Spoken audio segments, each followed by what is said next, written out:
uniforms are pressed. The mission continues for dignity, honor, and respect. The roar of engines signals a call to salute. To those on their final flight, we pay tribute. Our nation's most sacred ground awaits, with an embrace from the men and women who shared their same heroic fate. The following is a presentation of Fox Sports. We are La Force. We are MC.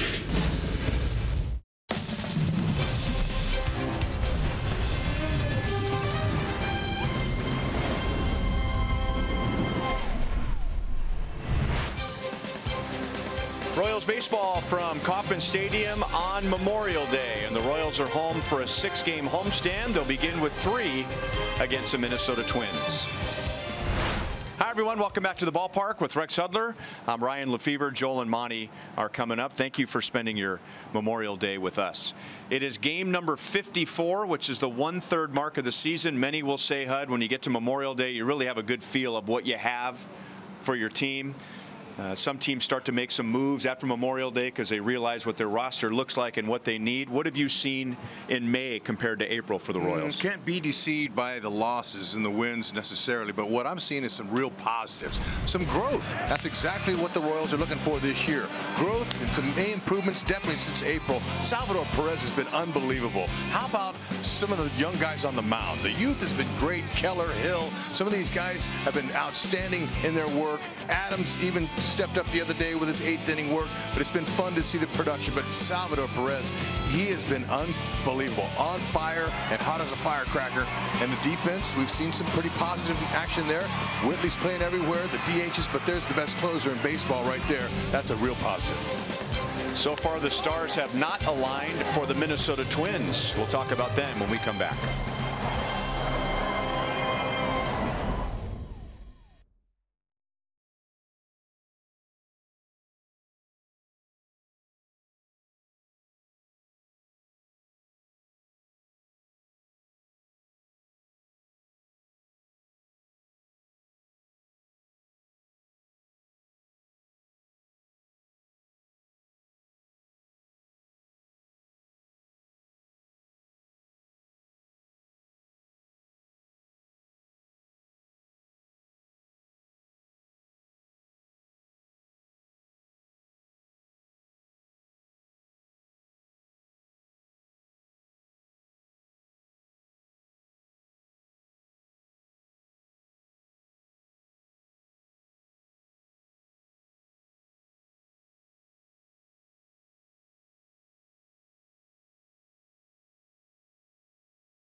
Beginning of summer, and it sure feels like that tonight in Kansas City. It's the first we've seen of the Minnesota Twins this year. Last year, they became the first team in Major League history to lose 100 games one year and go to the playoffs the next year. So it's only natural in Minnesota to think that they were going to take it one step further. But so far, 2018 has been a struggle. Yeah, and you know, everyone wants to be positive at the beginning of the season, especially with the addition of a few new guys. But look, it hasn't been that way so far for the Twins. That's why baseball's played over 162 game season. It's been tough for them. They've struggled. They've been under 500, but they've lost 7 of the last 10, especially the last 4 on the road. This opportunity here for the Royals is to keep them down and to get themselves back in the race. I don't think they feel too sorry for the Twins.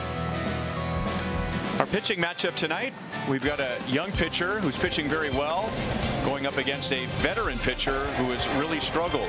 Joel and Monty will talk Junis and Lynn when we come back.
Start of the season, faced the Twins twice in his career, both times last year. No decisions in a 3.27 ERA. Joel Goldberg, Royals Hall of Famer Jeff Montgomery, Lance Lynn has struggled.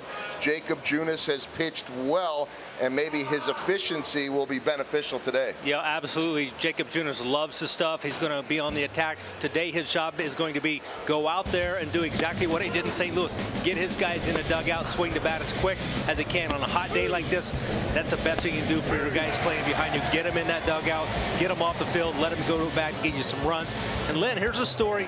He's thrown the ball extremely well lately. He struggled early in the season, late signing in spring training, didn't really get a lot of work, but the numbers could be a little bit deceptive because he's thrown the ball extremely well lately. His last start is best of the season. Yeah, 6 2/3 shutout in his last start, and against the Central this year, 2-0. More coming up from the K.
brought to you by the Missouri Lottery. Every ticket played gives back to Missouri schools. So play it forward with the Missouri Lottery. And by Chevrolet, the most awarded and fastest growing brand the last 4 years overall. Find yours at your Kansas City area Chevy dealers. Minnesota Twins arrive. They have lost 7 of their last 10. The Royals are home from their first winning road trip of the year. It's Jacob Junis and Lance Lynn. The lineups and the first pitch are coming up next.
Thunderstorms passed through. There was no rain here, but it brought a little cooler weather, so it's 89 degrees at first pitch. The Royals have taken the field, and the Minnesota Twins are coming up, and we'll take a look at their GMC batting order. Joe Mauer is on the disabled list. Miguel Sano is back. He was out with a hamstring injury. Byron Buxton is back. He was out with migraines and a broken toe, which is not fully healed yet. And the Twins lately have just had trouble scoring runs. No excuse. It's a lineup full of good hitters. But over the past 2 weeks, they're going through what the Royals went through in the month of April, averaging under 3 runs per game since May 13th, with the fewest home runs and the second fewest stolen bases. And they come to Kauffman Stadium after having been swept over the weekend in Seattle. And tonight they'll go up against Jacob Junis. Okay, hoping that Jacob Junis is continue to stay on top of his game like he did against the Cardinals. Opponent's average 231. He's getting it all done mainly with the slider. He sets him up with a fastball, slider, 39% of them. Changeup and curveball, not so much, but 44 of the 55 strikeouts have been on that slider. He gets ahead with his fastball, pitching inside, outside, and a quick tempo. He's fun to watch. Forward around the horn, Royals defense. Soler in right field. He likes to go get him in this big yard here. John Jay, he takes perfect routes almost every time. Jay and Gordon, what an example. Alex is in left. Torres getting another start. Ned's staying with him. Escobar, Merrifield, Hunter, Dozier, hot as a firecracker over there at first base. Salvi in back of the plate. Hopefully we'll get the job done tonight for Junis. Tom Hallion in his 26th year is behind the plate. He's the crew chief with Adam Hammery, Brian Knight, and Dan Bellino. Speaking of Dozier, here's Brian Dozier. And Dave Holtzman, our stats producer, is on cloud 9 because he got Hamill and Hamels yesterday, first time ever. And now today he gets Dozier and Dozier for the first time in Major League history. Yeah, it's really happy for him. It is. It's unprecedented. But look, you know how little things change the game of baseball during the game. Little things get him excited anyway. Well, we're happy. Whenever he's happy, we're happy. Junis, look at him getting ahead. That's what you do. Now you try to make him chase. Dozier, wow, those first two fastball, he's trying to pull everything, pulling off the ball. Wants to hit a homer. There they are. Slider got the inside, and when Tom Hallion's behind the plate, there is no doubt on a called third strike. Absolutely love the energy, the enthusiasm of Hallion. And Dozier, you got to go. Oh yeah, that's a hanger right in the middle. Look at Hallion. That's a great punch out there. Mask looks a little ratty though, but I think looks like that on purpose. Yeah, it's supposed to be like camouflage. Yeah, okay, sorry. I was about ready to get on his equipment. Now Eddie Rosario. Minnesota's lineup is really interesting in that it alternates from a hitter who's struggling to a hitter who's doing really well to a hitter who's struggling, and you get the point. And Eddie Rosario has been one of the best hitters in the American League in the month of May. At batting average is third best. Slugging percentage is 8th best. Well, he's coming together. The last couple of years, he's starting to find himself. And when you have speed, you know, good athleticism like him, he has good baseball awareness, good instincts. He's putting it together. I liked him 3 years ago when we saw him. I thought he was going to be an impact player. But I didn't really care for some of his mannerisms. Sometimes it seemed like he played with a little attitude, and if he was pouting, he wouldn't hustle the ball out. And I remember going into the monitor and saying, "Hey, Molly, what's up with your guy? You know, your young star here." And he goes, "Well, you know what? Just got to kind of massage the delicate mental muscle a little bit. I kind of learn what makes these guys work." He's figuring it out. Look at Junis, that late breaking slider, and Hallion, he's staying hot. Rosario, look at him. He don't want to go. I like that. But you know what, though? After watching this pitch here, that's called a backdoor slider. Stayed right in there. Salvi helping it out. Rosario, you got to go, too. Nicely done.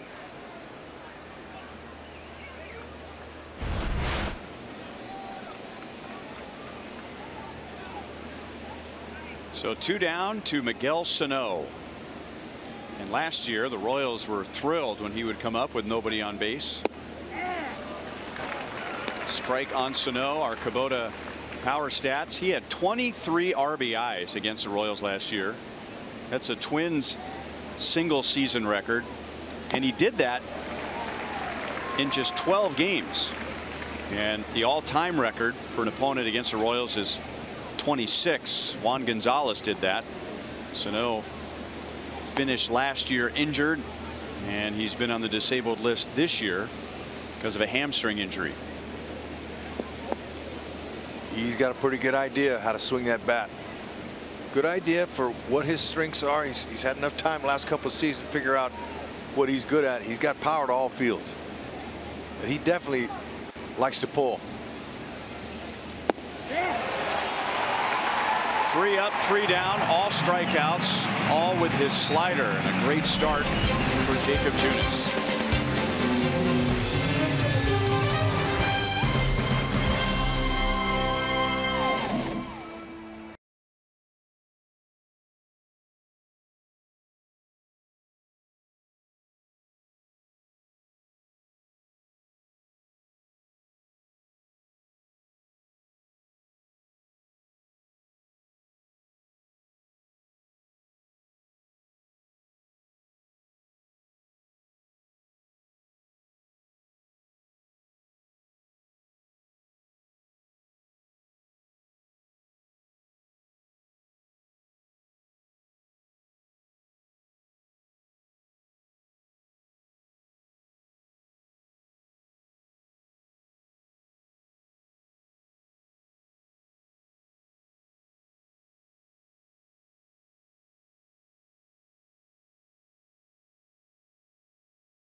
Royals batting order.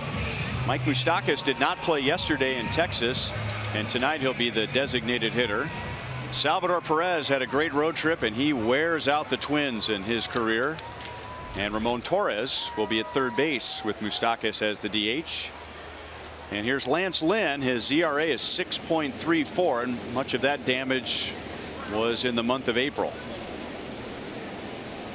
4-seam, 2-seam fastball. You add all that up, that's 79% heaters. Look for one, pick one out. Okay, get up on the plate, look for in a certain area where you're looking, and don't miss it. Slider, curve, change, not overpowering. Gonna average, 91, 92. Might have some 94s, but be ready. He's a veteran pitcher. He knows how to locate when he's going good. Royals have seen him with the Cardinals. In fact, they faced him last year, and he's made 4 starts against the Royals. He has never beaten KC. This is his former Cardinal teammate John Jay rolling it out to Dozier. 1 away.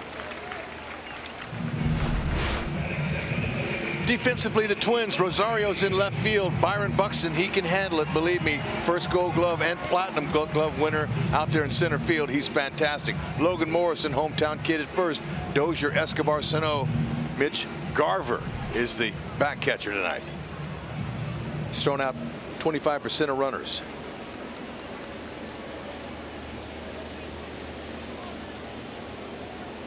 Whit Merrifield had a good road trip. Drove in 5. He walked 6 times. We talked about that yesterday in Texas, how patient he's been this year and walking at a much higher rate than he did last year, which was a career year. Here's some pinpoint control for Lynn, and it's 0-2. Yep, and Whitley, you mentioned that 22 walks now, and just 1 behind the team leader Sano. Excuse me, Soler has 23. And that's good. I tell you, you're seeing a lot of pitches when you walk. You're getting confident. He's not just going up there flailing and bailing. He's an aggressive hitter, but he's aggressive in the strike zone. For him, has a pretty good idea. Chokes up on the bat, has total control of that bat. Fastball got him. 91 miles an hour. 2 down in the bottom of the first.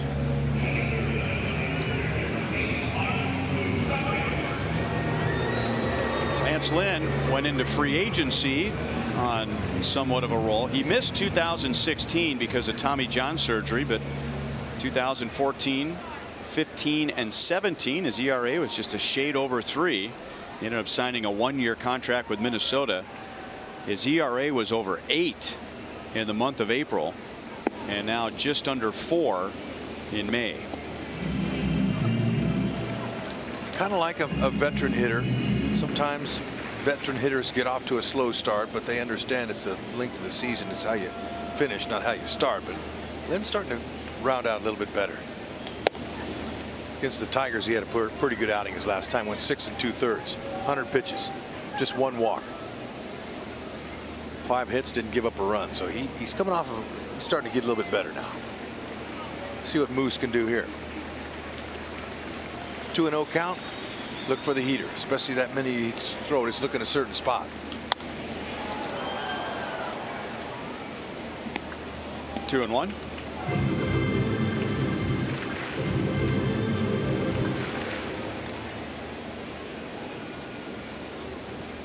Three hits and 2 home runs for Mike Moustakas against Lance Lynn.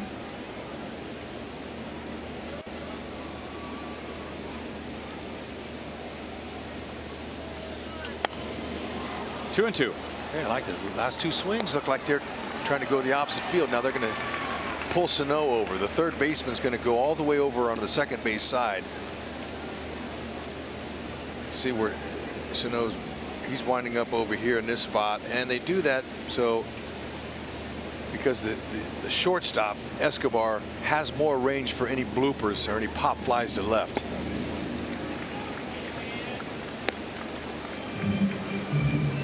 Three and 2 with Salvador Perez on deck.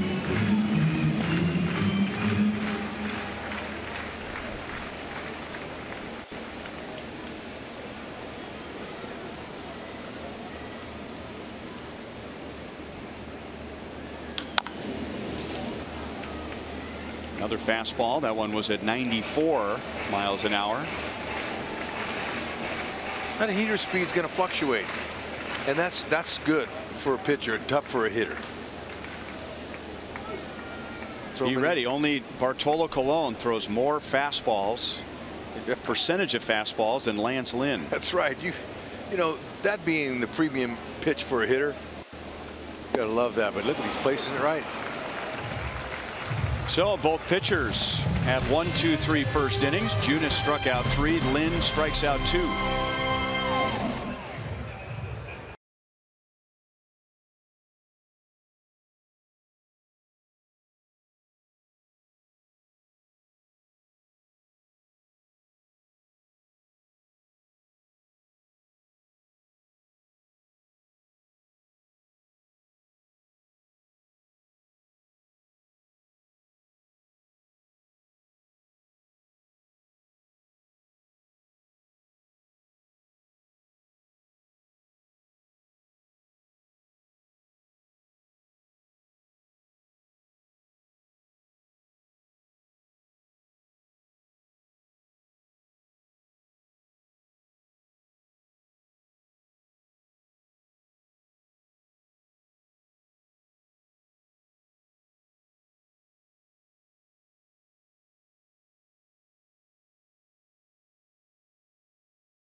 Are watching this game on AFN, the American Forces Network. So welcome to those in countries around the world aboard naval ships at sea. We thank you for your service, and we hope you feel a little closer to home tonight. Absolutely. Jacob Junis struck out the side in the first inning. 2 looking, 1 swinging, all with a slider. And now up and in on Logan Morrison, who had a career year last year playing for Tampa Bay. He had career highs in home runs, RBIs, runs scored, OPS, and off to a slow start this year in his first season with Minnesota.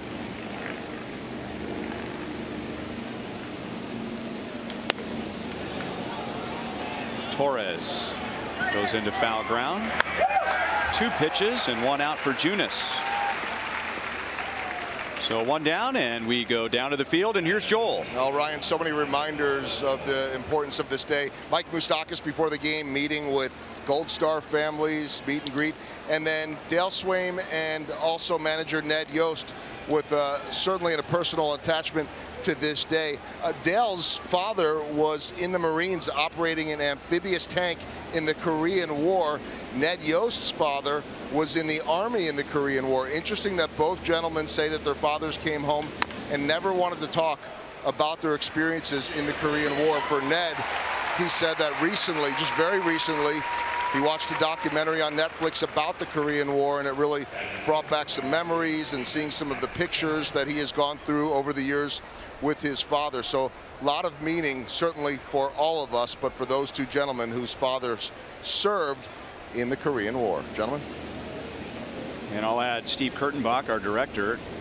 His father served in World War II and was a prisoner of war in Germany for 2 years. He, the father of 10. Those are real heroes. Max Kepler with 2 down, nobody on. 2 balls and no strikes.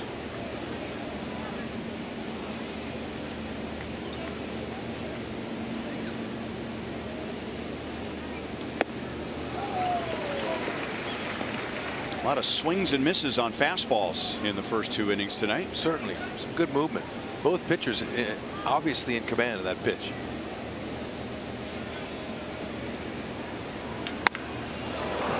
Fair ball inside the right field line.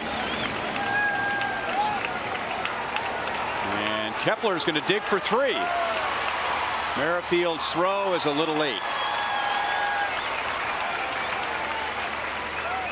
That's the one place you can get a triple here of a couple of areas, but that right field line down there, it'll kick. If it kicks this for the second time in the carom, then you got a good chance if you have any kind of speed. Kepler from the left side cuts the corner nicely. Look at, he's making up his mind now. He doesn't need to look at the third base coach, Gene Glenn.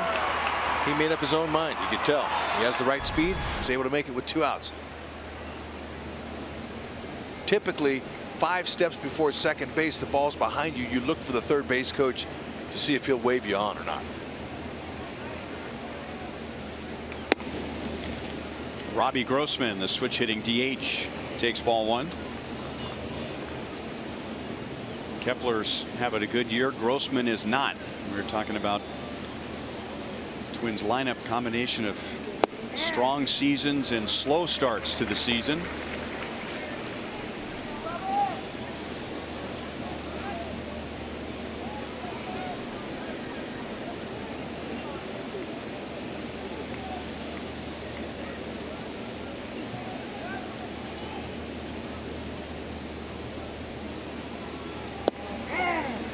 One and 2.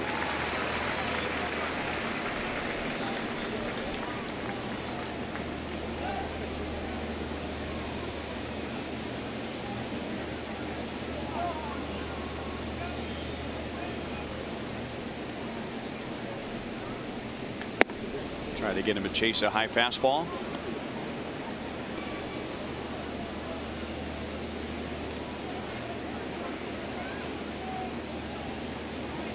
Minnesota Twins scored just 5 runs in that 3-game series at Seattle. Seattle swept the series. 3 balls, 2 strikes. Right hand hitting Mitch Garver is on deck. Couldn't get him to bite on the slider. That's Junas's strikeout pitch.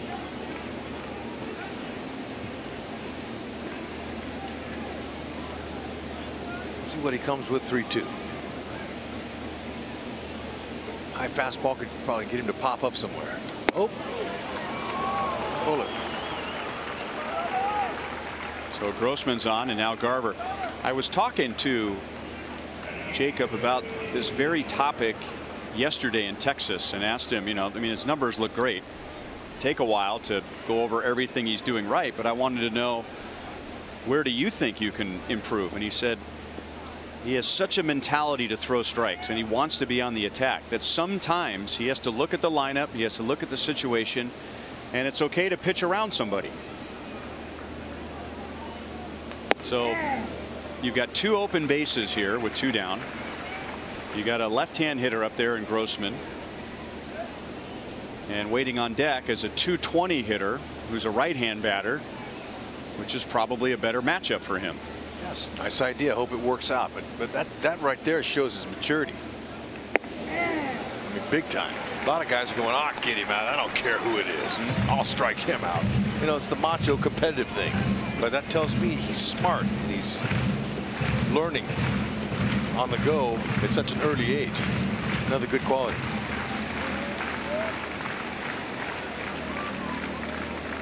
Oh and 2. Salvi wanted a high fastball.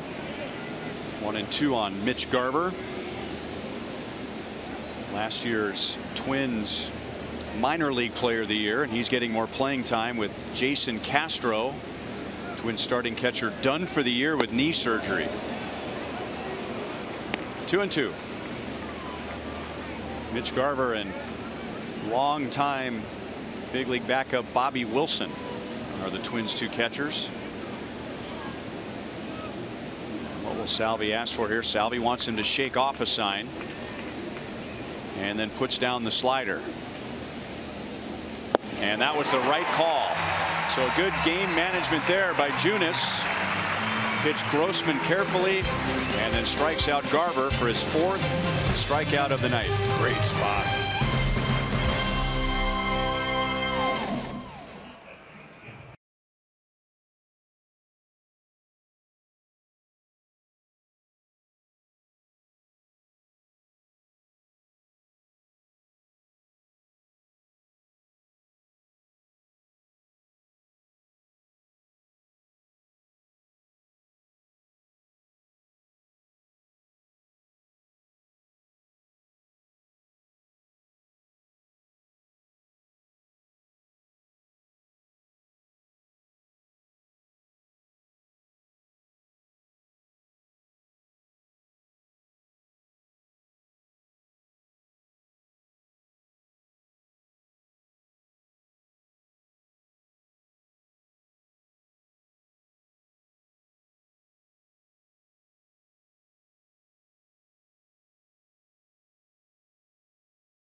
No score, bottom of the 2nd inning.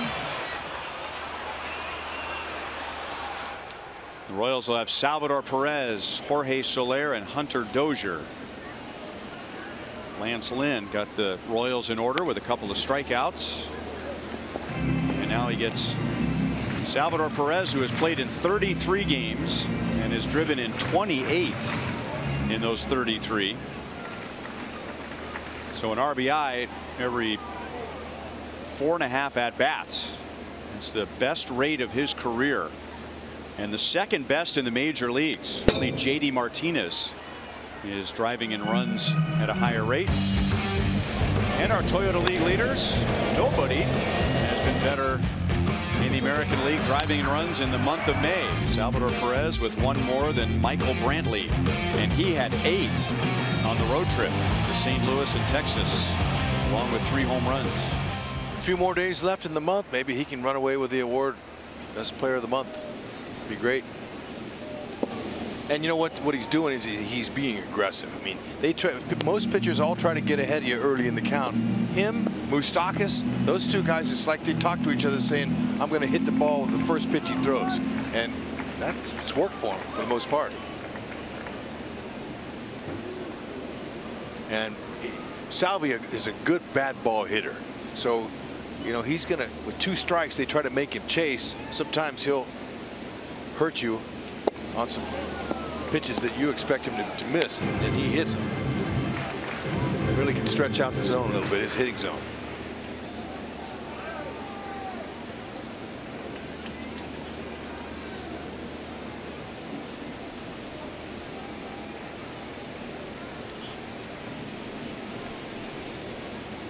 Out over the plate. That pitch was supposed to be inside, and Salvi begins the homestand with a single.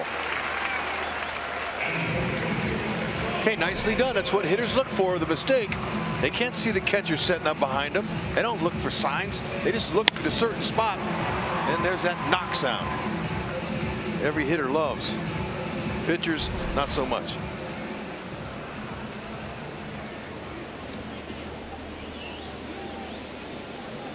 And now Jorge Soler, who could use a change of scenery. It was a tough trip for him. He was 3 for 25 with 1 RBI.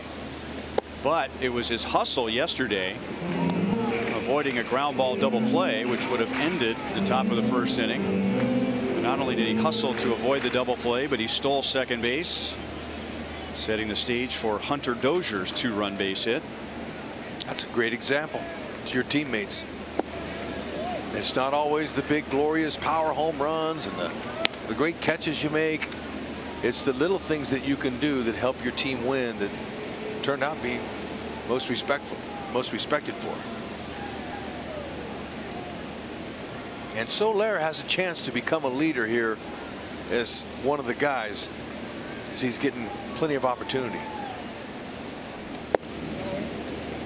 He's ahead in the count, 3-0.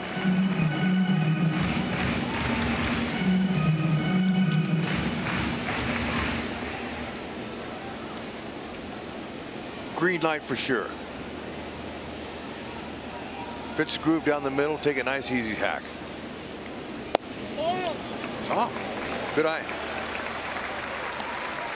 Remember all those walks that he had early in the season? He had gone 10 straight games without a walk, and now he gets a 4-pitch walk. And the Royals have 2 on and nobody out for Hunter Dozier. He is our Kia drive to success. We're going to go into the opposite field, not trying to pull. This is the same situation here as you see what he's been able to do the last 3 games. He's doing it opposite field, middle hitting. Do the same thing here. Don't roll over. Double plays have been killing the Royals offense early this year. You try to pull, you roll over. That was out over the plate. Great idea there. Try to find a hold of the opposite field and stay hot. Power's going to come for him. He just been missing a few as far as that goes, but right now little things first. Keep up the short little singles. Keep the line moving here. Don't want to roll into a double play.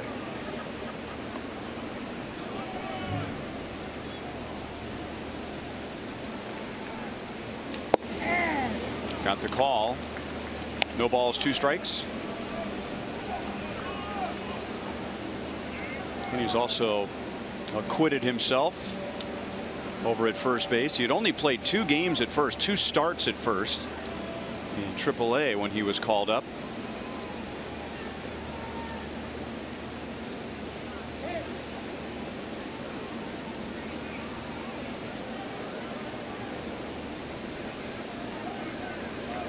.333 hitter so far early this year with a runner in scoring position. Good arms in the outfield. They're deep though. If Salvi can get a good jump at second base on any kind of contact on the ground, Mike can score. 1-2.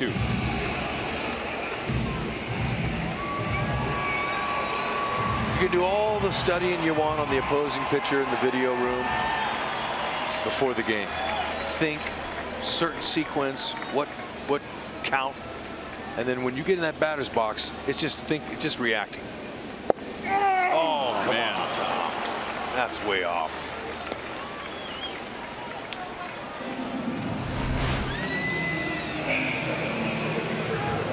Oh well.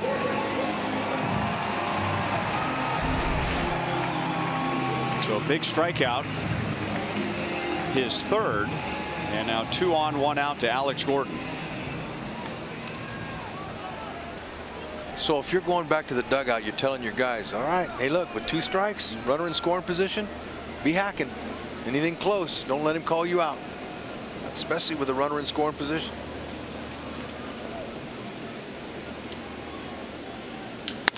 Out over the plate. Dozier keeps it on the infield. He saved a run, but Gordon will get a hit.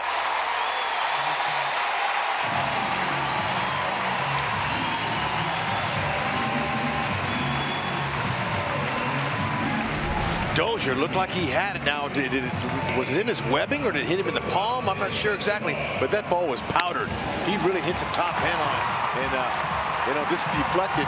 Escobar thought he had a shot at Salvi because Salvi had to freeze on the line, but he was able to hustle into third base. Good start now with 1 out. Let's see if they can capitalize. Good swing. Alex Gordon takes on Lance Lynn today by AARP. Those are the updated numbers for him against Lance Lynn. 8 out of 13.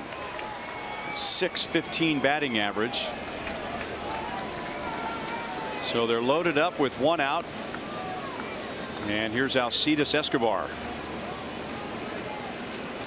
Thinking middle of the field. That's your thinking here. Esky got him a little off-speed pitch on an inner half, and he almost turned on it. Good swing. Especially to come up for the first time at night.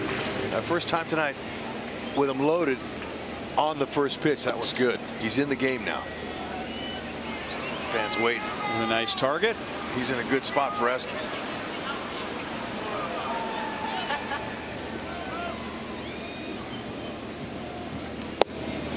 Good location with the fastball. 0-2.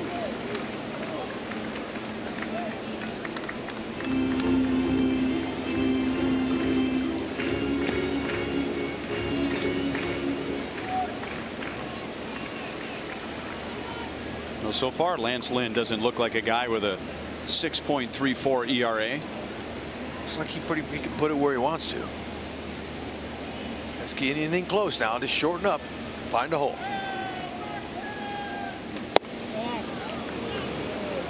Never know tonight.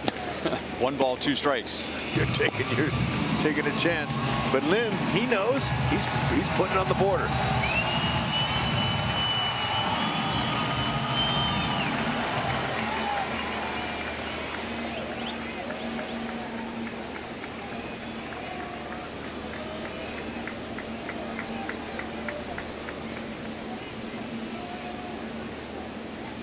Alex Gordon over there at first base with Logan Morrison, first baseman, holding him. Well, I mean, not holding him at all. He's off.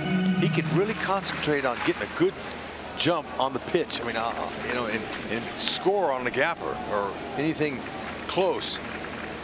He's got a chance to really get a good jump.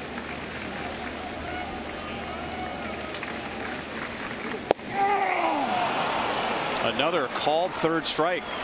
That one was closer than the pitch to Dozier. And that's 4 strikeouts for Lance Lynn. Got to be in swing mode. Great spot by Lynn.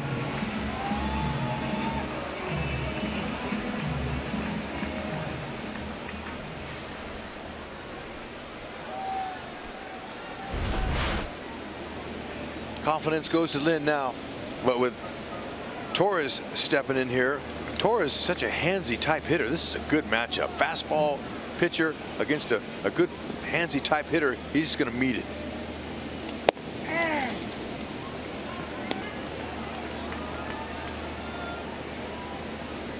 Torres gets a start at third base again tonight.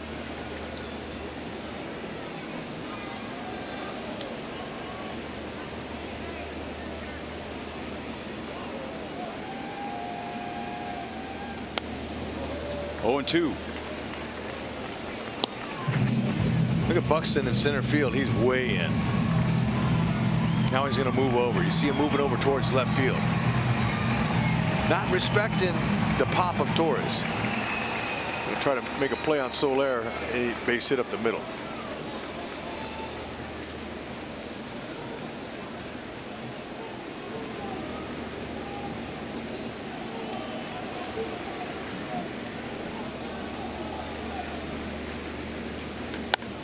Look out. That went right into the Minnesota dugout.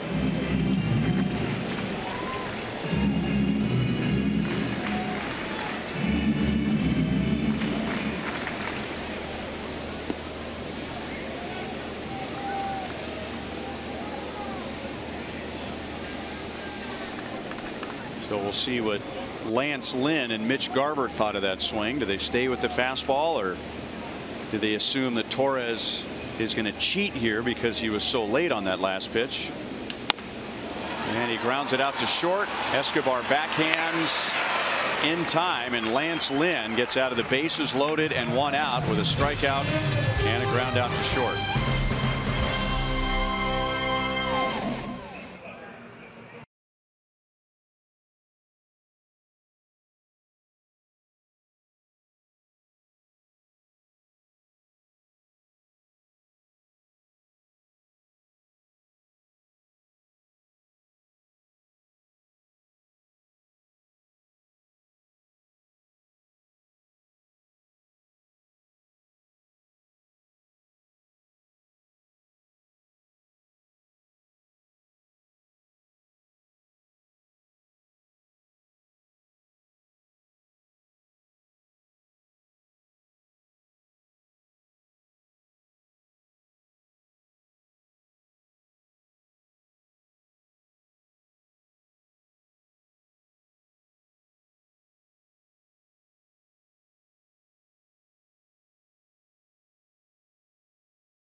heroes. For each post, T-Mobile will donate $1 to support veterans.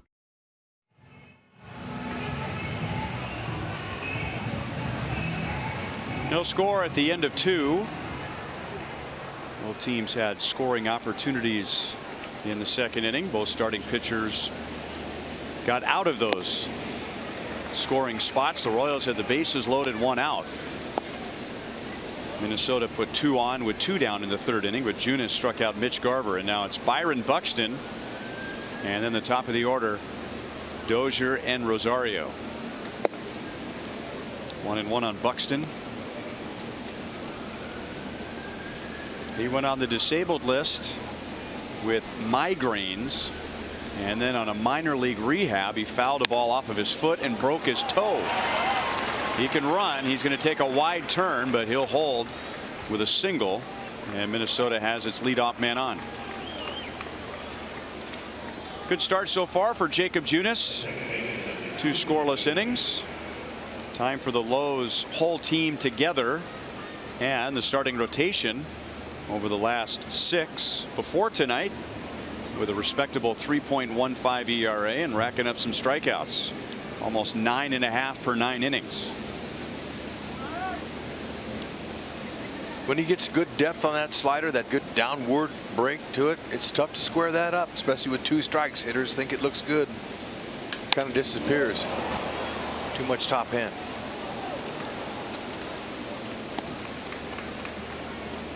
Dozier took a called third strike on a slider in the first inning.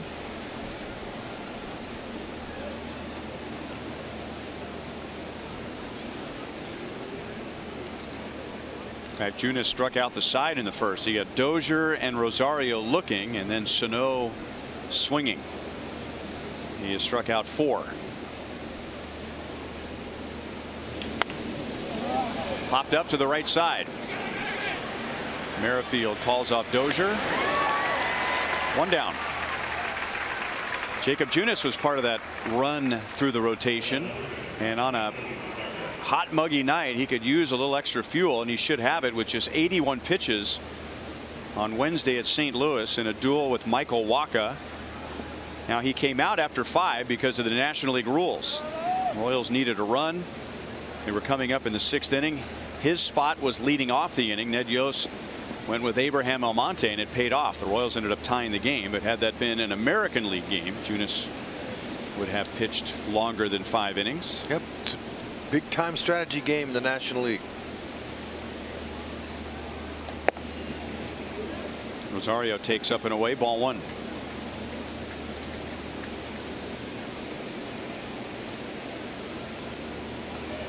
He was not very happy with Tom Hallion's strike zone when he went down in the first inning, and walked about as slow as you possibly can all the way back to the third base dugout in protest.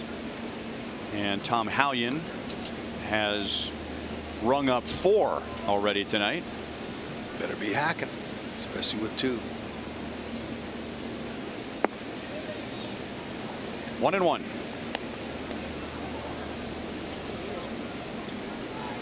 There's the hot zone. He likes him in. He's looking to pull. Now that 400 probably was with 2 strikes. He's going to go that way. Last year he hit 290. Had a good year. 157 hits. 27 homers. He's got some pop.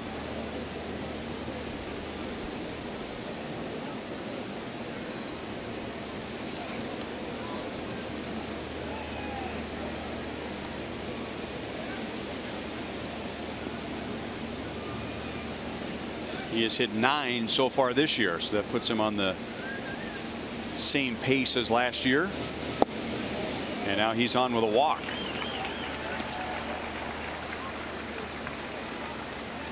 That is number 2 for Junis, and now Minnesota has 2 on with 1 out. Refreshing saves from Price Chopper and Aquafina. Sign up at mypricechopper.com/saves to save on Aquafina when the Royals get a save.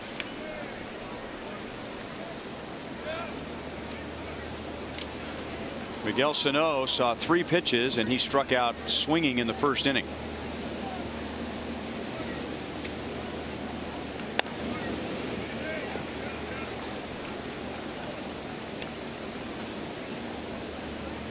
Junis has walked 2, and he has, in all 10 of his starts this year, walked 2 or fewer. Okay, got him out of the way. Now he can stay down in the zone and induce his 3rd ground ball double play right here. Sano is not picking up that slider out of Junis's hand, and it's 0-2. That's the one that hitters will hit the top of the ball on when they're trying to pull it. Little anxious, Sano. He wasn't his first at bat too. A little jumpy. It's not an easy time of night. It's no 6:15 start here. It's a little bit different than an hour later. It's shadows out and back in the outfield. Got him again. 5 strikeouts for Jacob Junis, all with his slider. Let's show you how he worked him. Okay, first one slider. That was a double play ball there. It was in the zone. Now he's going to tease him away again. Just 3 nice little sliders down out of the zone. I don't know what Sano thought he was going to be getting there, but not much.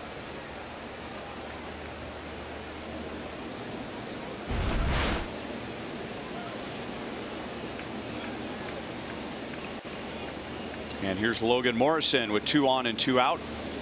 He fouled out to Torres at 3rd his first time up.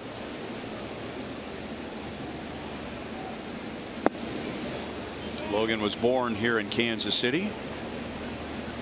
Also lived in North Carolina and Louisiana. His father was in the Coast Guard, but he attended Park Hill and Blue Valley West before moving to New Orleans for the last 2 years of high school, and then came back here to go to college at Maple Woods.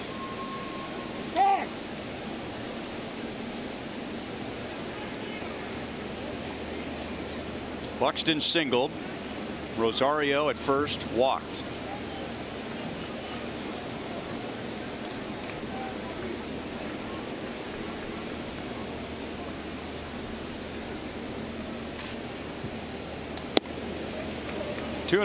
Hey, for a guy like Morrison who likes to pull the ball and he's looking for power to pull, you want to show him in, but way in. Don't miss in there. You can see they're playing him. Whitley's out in shallow right. They're playing him to pull, but got to execute a pitch here. 2-0 now. You're behind the count.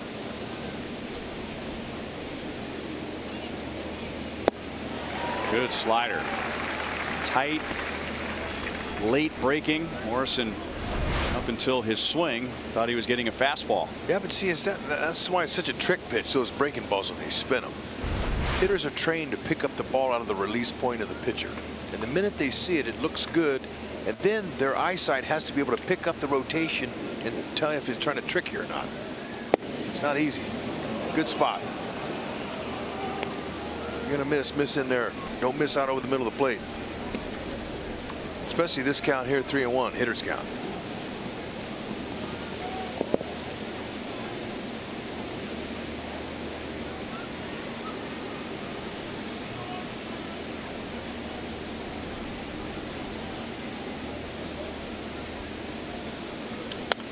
Challenged him. 3-2.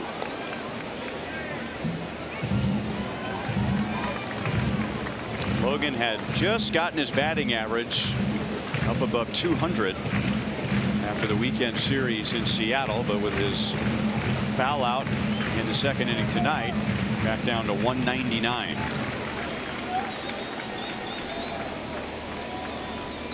So Buxton at second and Rosario at first will be running. And Morrison takes a walk, and that is 3 for Junis in the first 3 innings.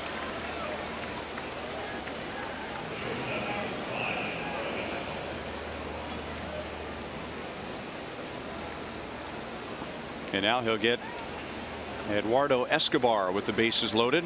So Cal Eldred looking on, not too concerned. Junis took a slow walk off the back of the mound, picked up the rosin bag, trying to regroup here. Bases loaded, still can get out of this with no damage here if he can execute on the shortstop. Escobar. Escobar 270 hitter. This year hitting 302 with a runner in scoring position. He's not an easy out. And he's got some surprising power. He has 7 home runs. He hit 21 last year.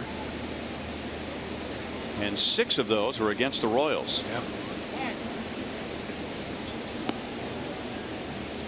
So the Royals had the bases loaded in the bottom of the 2nd inning. Lynn got out of that, and now Minnesota has the bases loaded in the 3rd.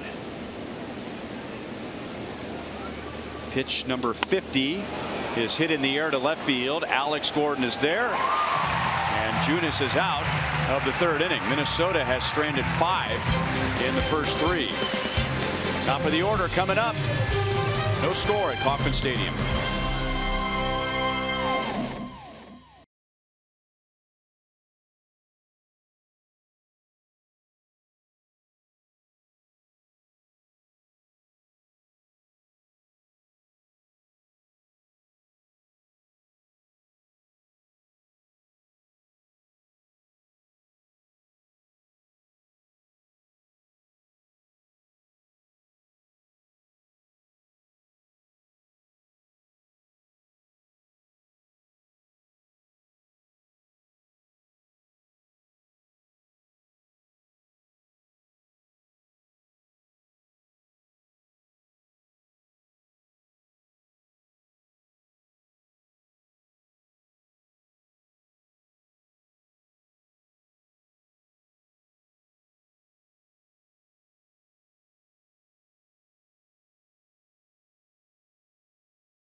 Saluted.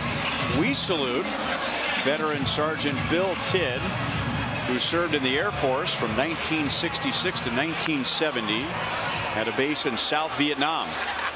After his military service, he became the director of the St. Luke's Health System's Employees Assistant Program for 30 years. A program that served more than 80,000 employees and provided confidential counseling, crisis intervention, and education services to employees and their family members. And Bill is sitting in the Buck O'Neil legacy seat. Congratulations, at tonight's game. Bill. Way to go, man. Thank you.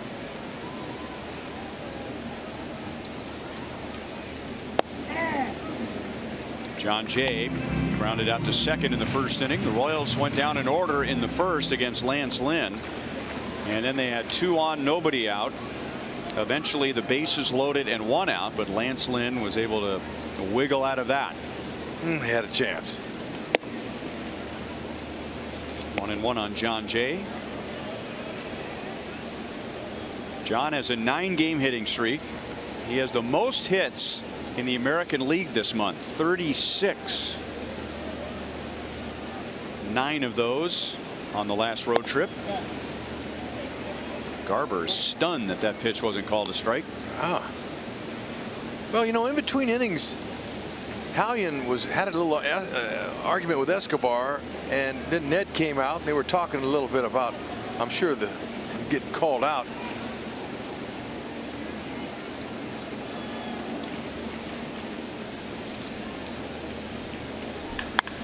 John Jay deep to right field and off the bottom of the wall. Runner at 2nd, nobody out. So that's 37 hits in May for John Jay. Yeah. Tell you what, for a minute there, I got a little excited thinking he might hit a homer. 420 at-bats coming into this game here. He hadn't went deep. And I thought for a second it had a chance, but he needed a little bit more on it, but he'll take the leadoff double.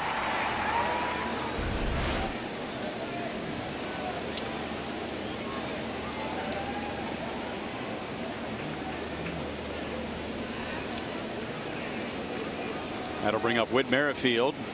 Lance Lynn struck him out with a fastball in the 1st inning. Merrifield knows the game, knows how to play it. Situation is try to go the other way, but he didn't. Sometimes you can get a pitch you can drive, you can get him over and in. Didn't work.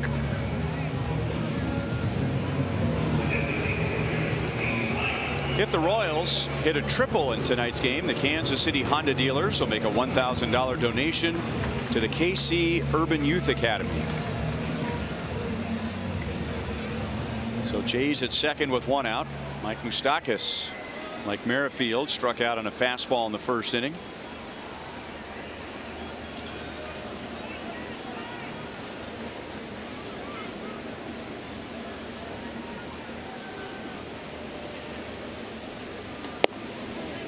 Inside for ball one. Tell you, pretty impressive, Lynn, how he's able to place his fastball. And he wiggled out of that jam last inning with bases loaded and one out.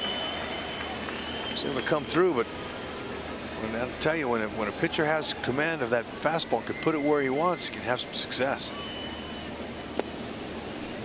2-0.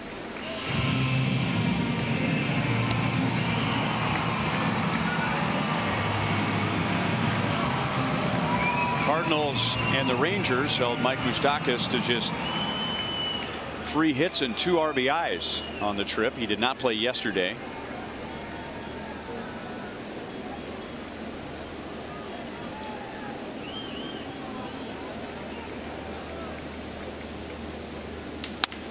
Back through the middle, but that's right where Escobar was.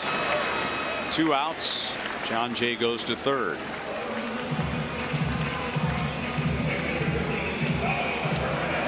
We were talking about Minnesota's struggles at the top of the broadcast. They are 6 games under 500, but they've played well in the division. And Lance Lynn's overall ERA is 6.34, and it's under a run and a half in the division in his 2 starts against Tigers and the White Sox. There's Paul Molitor in his 4th year as Twins manager. He was last year's American League Manager of the Year. Salvador Perez, right center field, into the sunlight. Buxton makes the play, and Lance Lynn gets around John Jay's leadoff double.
World as golf's greatest field will compete in the 100th PGA Championship. Limited tickets remain for Monday's opening day through Thursday's opening round.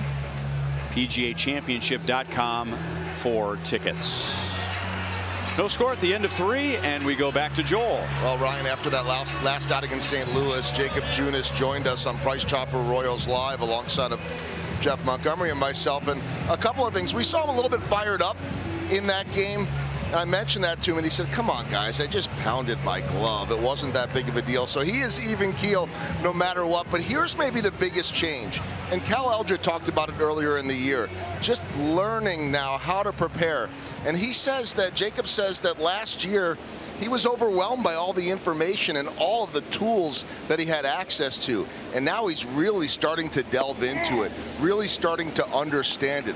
So when you talk about room for improvement in Jacob Junas's game, it's still this early stage in his career. He's just scratching the surface in terms of his knowledge and his preparation, with still much more to come. Kepler hits it into shallow center field.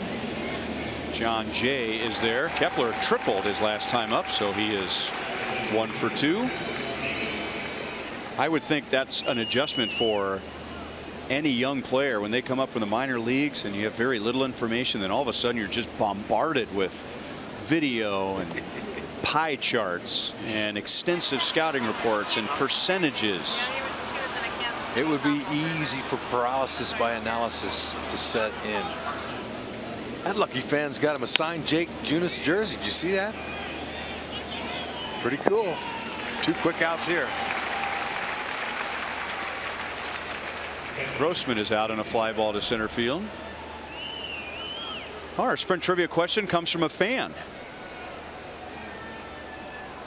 Since 2001, name the 6, although I guess it's 7, to start a game for the Royals that have the same letter to start with both their first and last names.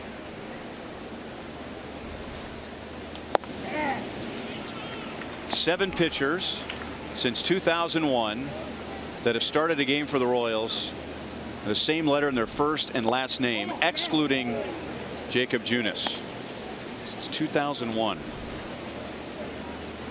So Junis makes 7. So who are the other 6?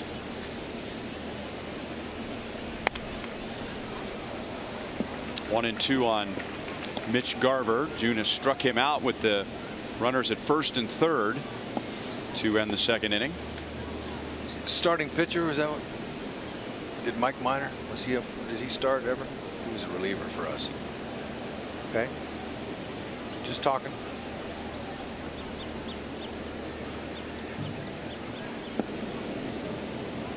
How about Brian Bannister? That's 1. Wasn't Mike Montgomery? He didn't play a big league game with the Royals. Hey. Right off the pad. That's what the pad's for.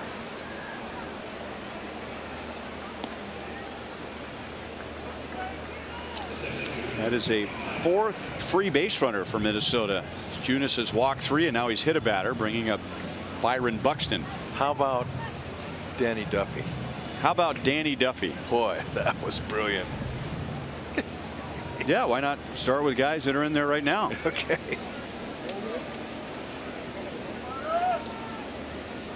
Fool the booth.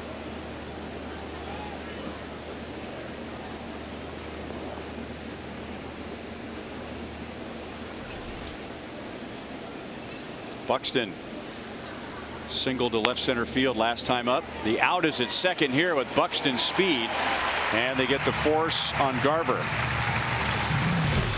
No score to the bottom of the 4th inning.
further so you can.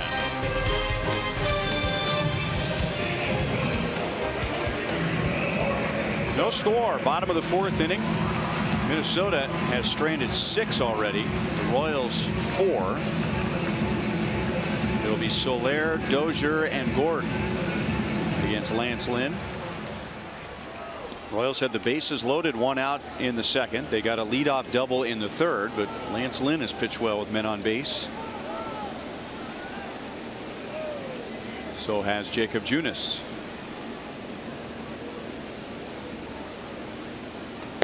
Lynn has walked 1, and that was Soler on 4 straight pitches in the 2nd inning. So Jorge was geared up for a first pitch fastball, and he swung through it. Yep. Lynn's given up 6 homers, 3 to each side.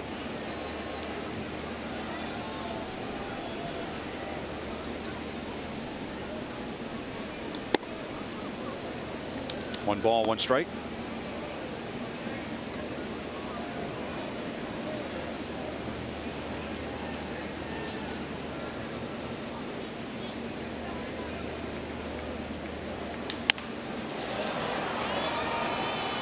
Kepler fades back a few steps in right field. 1 out. On this Memorial Day, baseball pauses to remember those brave men and women who made the ultimate sacrifice in service to our country. Go to MLBcommunity.org to learn more about how you can support military families grieving the loss of a loved one.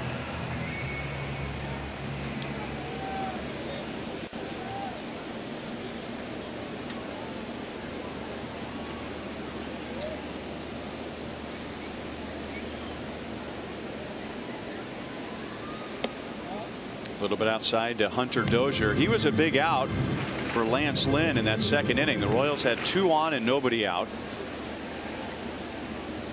And then he got Dozier looking. Then Gordon reached to load the bases with 1 out. And then he got Escobar looking. And then Lynn got Torres to ground out to short to escape the 2nd inning. I wonder about how guys are seeing the ball tonight. It's kind of look the way they're jumping, the way they're kind of flinching up there. Looks like they're not seeing it.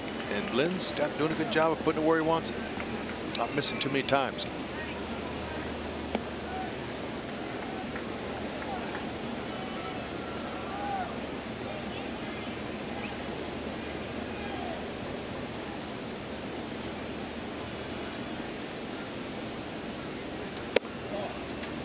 Two and two. I got one, I think. Buddy Black. Since 2001. Sorry. It's okay. You only missed by 15 years, but heck of an effort, Hud. I love Black. Just trying to give him a little love. Strike 1.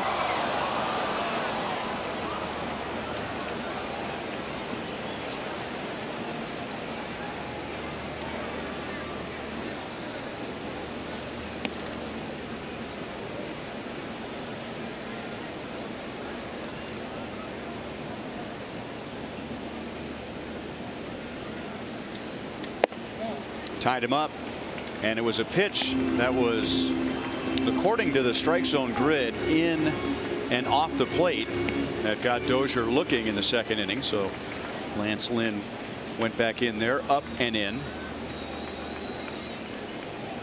3 balls, 2 strikes. Alex Gordon is on deck. Another fastball, and it's still 3-2.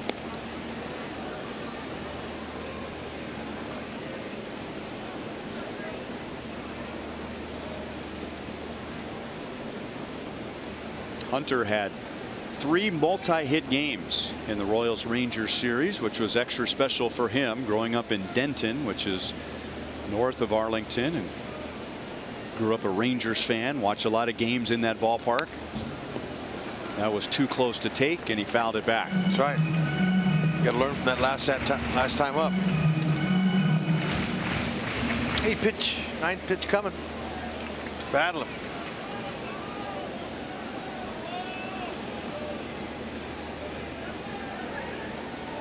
So what will Mitch Garver call for here? Fastball. Going to try and come back inside. And it's a ball. Lance Lynn's second walk. 1 on 1 out for Alex Gordon.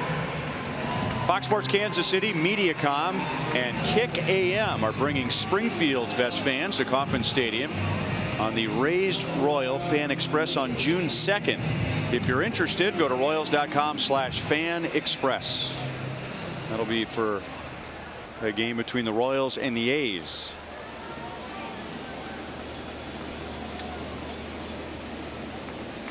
Oakland's in a tough division this year, but they are 3 games above 500. They're playing well. Sano can't get to it, and that ball rolls into shallow left center field, and Alex Gordon is 2 for 2.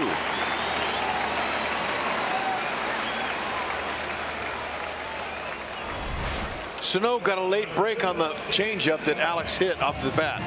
Got inside, got in his kitchen, broke his bat, but Sano was like tricked by the lack of hit speed on that, and it just landed perfectly for Alex. Mo Lottery will show you that bat died a hero.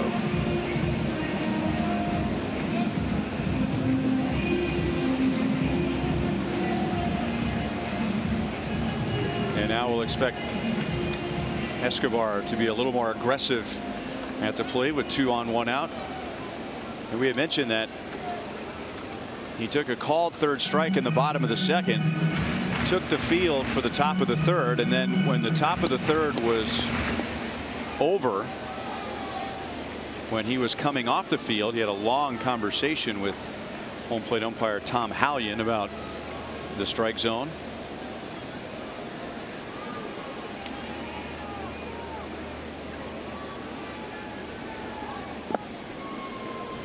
One and 0.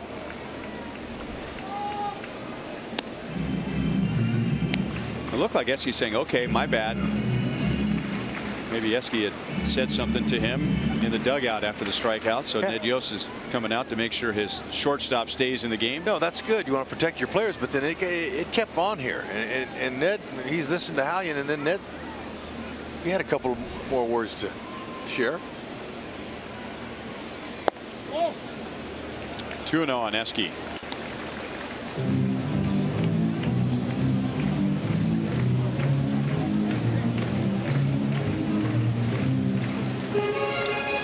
Are 1 for 7 with runners in scoring position. You got to give the bulk of the credit to Lance Lynn, who's made big pitches. It's not like he's been just throwing it right down the middle with runners in scoring position. That's out over the plate, but Eski lifts it to shallow right center field. No advance as Kepler brings it down. And for the second time in the last 3 innings, it's up to Ramon Torres. With the bases loaded and 2 down in the second inning, Lynn got him on a ground ball to short, and now Ramon comes up with runners at first and second and 2 down. Yeah, I'd agree with you. Lynn has executed his fast, put it right where he's wanted, that heater especially. Coming in, the Royals offense knew that Lynn has thrown up to this point 79% fastballs. A little variation, 2-seam, 4-seam. 2-seam has a little bit of run to it. Put your fingers on top of the seam, let it go. It has the seams catch the pocket, goes down a little bit and away from left-handers into righties. There's a 4-seamer. 4-seamer is a ball that's straighter and has a little more velo on it. Velo's velocity. A little extra giddy up. I like to use those up in the zone to get it by the hitter.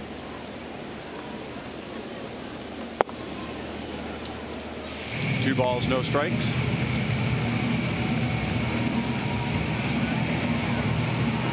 There are the base runners, and the Twins are lined up in the outfield here like they were in the second. And the Royals will take any kind of hit right here, but if Torres hits a gap, he might be able to circle the bases.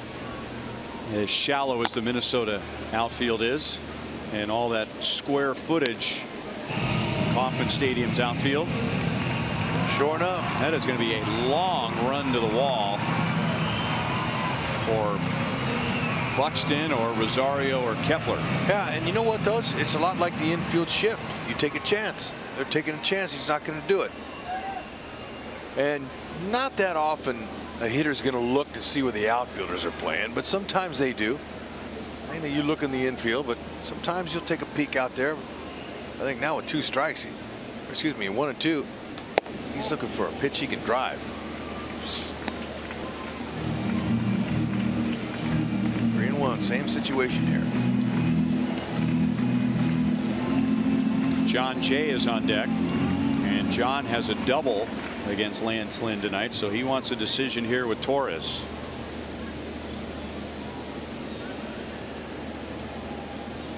And Torres hits it on the ground to Dozier, and that's the inning. So in 4 innings, Minnesota has stranded 6 and the Royals have stranded 6.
Pizza Ranch will show us the starters comparison. Lance Lynn and Jacob Junis. On one hand, no runs in 4 innings for both, but been mostly high stress innings, with the Royals stranding 6 and Minnesota stranding 6.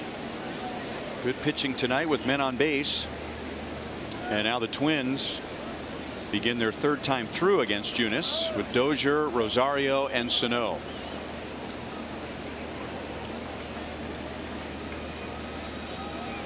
I mean, season high 3 walks for Junis. I mean, that doesn't sound like that's very much. He does a great job. I had to look down and see his starts. Yeah, 2 is the most he's had in any particular start. But you know what? He's in the game. He's battling. Are you kidding me? It's not that easy.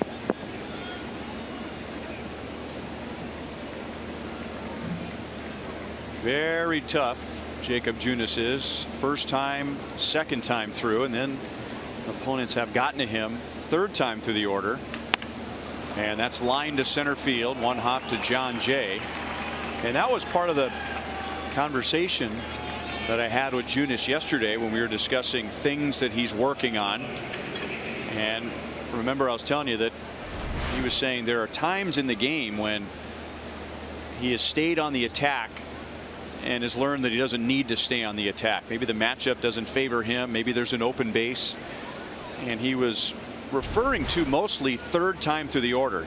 Felt like he gave up some hits by pitching to hitters he should have been pitching around.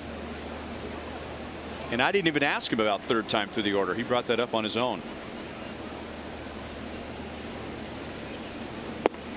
Rosario takes a strike.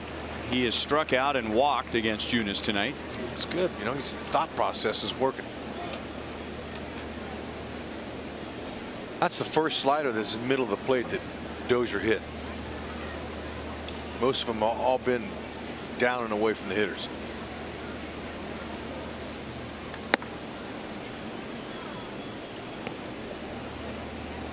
One ball, one strike.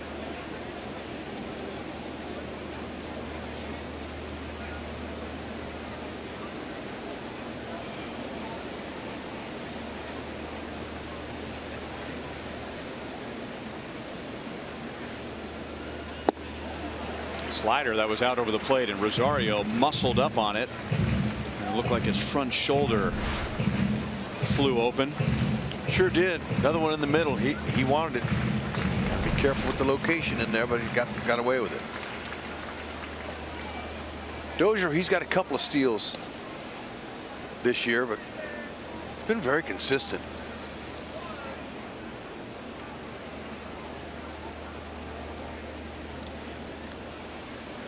Brian Dozier, he's last 5 years from Minnesota, he's been a solid contributor. And now Rosario is down on strikes for a second time. Good job. He stayed with that slider. He was convicted. Thought that was a pitch. You know, and Salvi's helping him. This one was better located.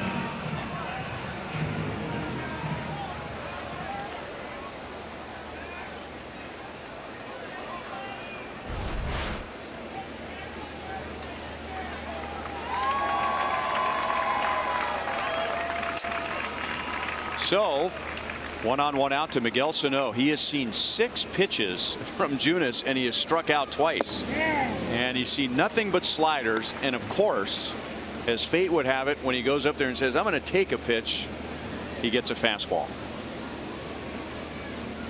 Proving once again, you can't beat fun at the old ballpark. Yeah, it's frustrating. Where was that pitch? The balls are strikes and the strikes are balls tonight. Oh, well, that's a pretty good pitch. If you tell Sano that's coming again, he might hit that out of the park. Talk about pitching backward. That's umpiring backward. Tom's having a tough day. John Jay is back, all the way back, and Sano homers to straightaway center field. John Jay with a heck of an effort. So all those sliders, slider, slider, slider, and the strikeouts in the first 2 at-bats. And then this time around, fastball, fastball, fastball, 2-run home run. Yep, it's our Dodge drive of the game right there, middle. Good swing. Jay, great timing. Just a little bit past it. He would have robbed it had that would have been a little bit shorter. Good try.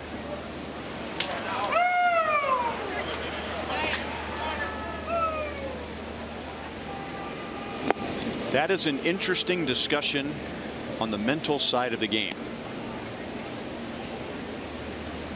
Junis clearly had Sano confused with the slider in the first 2 at-bats. So 3rd time through, and remember we were talking about how Jacob has had a little bit of trouble 3rd time through the order this year.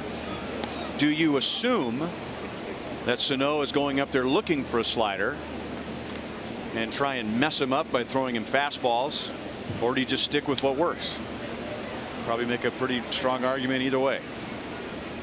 Yeah, I mean, there's no doubt about it. I mean, 3rd time through, you have an idea of what he's trying to do to you, but you're going to look still. Hitters got to look fastball and adjust to anything else. And when it's in the middle of the plate, it really doesn't matter what pitch it is. The hitter's eyes are going to light up.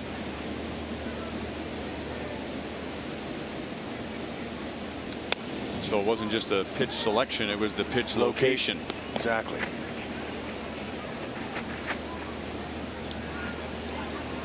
But I mean, he had Sano all mixed up.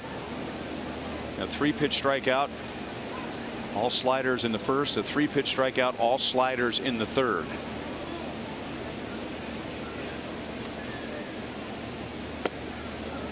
3 balls, 2 strikes. And by the way, with that home run, Miguel Sano has 25 RBIs against the Royals in his last 13 games. That's incredible.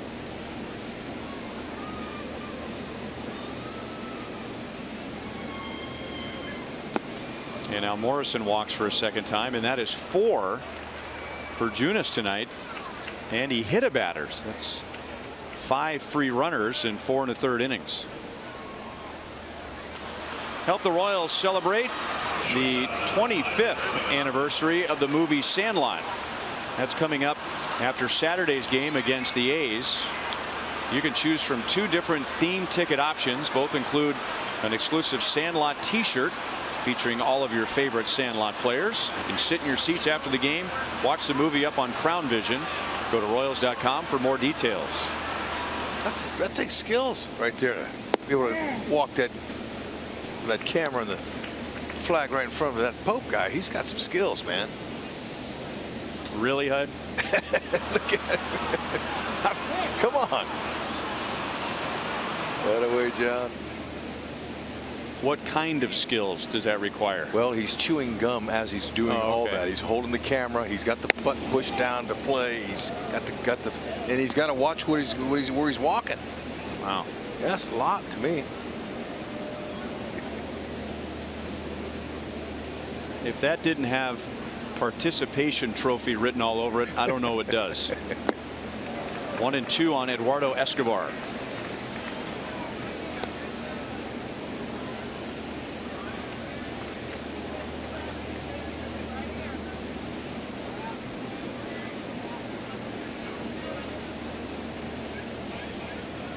Escobar is grounded out to second and flied out to left field. 2 balls, 2 strikes. Any more thoughts on our trivia question, which was courtesy of a fan tonight? Jacob Junis, JJ, starting for the Royals since 2001. He is one of 7 Royals starting pitchers with the same letter to begin his first and last name. We have already identified Brian Bannister and Danny Duffy. Now, Joel has an addition, and I think we established yesterday that Joel and Monty are an extension of the booth. Thank you. Take them. That's a swing. Dan Bellino is the umpire at third, and Escobar and Rosario are trying to see how much time they can take tonight walking from home plate to the dugout after strikeouts. Yes, he did.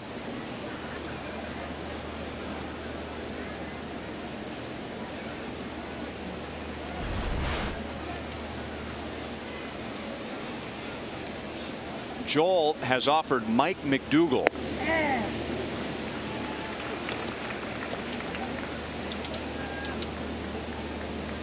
That's a trick question because you think of Mike McDougal being a closer for the Royals. Okay. Ding, ding, ding, by the way. Kepler hits it into shallow left field. And Gordon makes a play. Dozier singles, Sano homers, and Minnesota leads 2-0.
USAA. Join USAA in honoring our fallen heroes.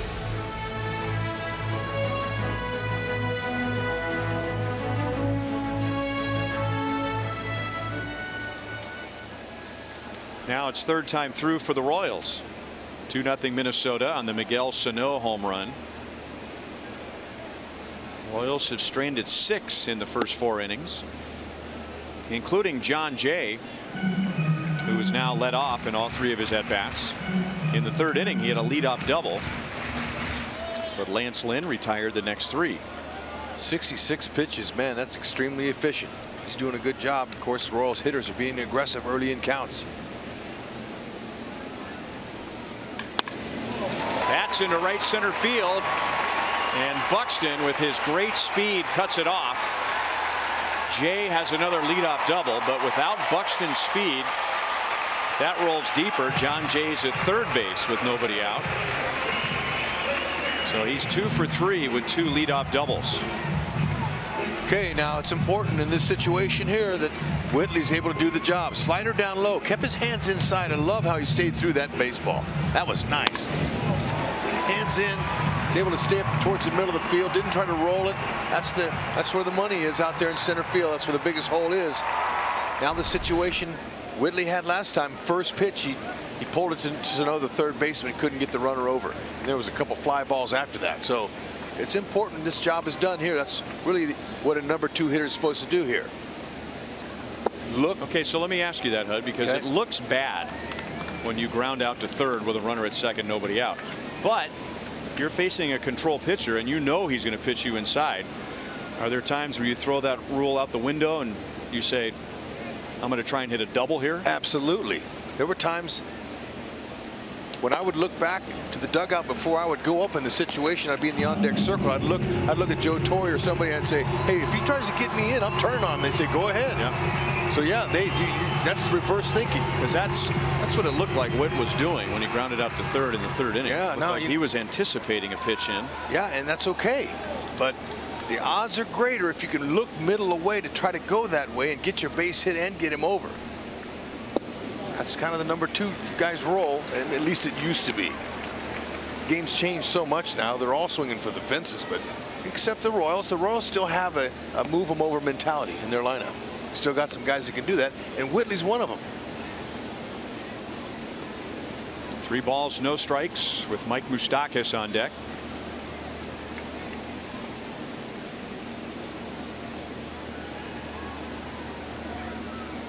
He'll take a walk. That is the 3rd allowed by Lance Lynn. That is 8 base runners for the Royals in 4+ innings. None have come around to score yet. Our second Paint at the Park is coming up on Sunday. You'll enjoy 1 free drink while following an art demonstration from Pino's Palette in our Hall of Fame pavilion. You can create a one-of-a-kind piece featuring Slugger before watching the Royals take on the A's. Royals.com/paint to purchase a special theme ticket. Moustakas has struck out swinging and grounded out to short. Outside, and now Lynn has missed with 5 in a row, so Mitch Garver will go out and have a little chat with him.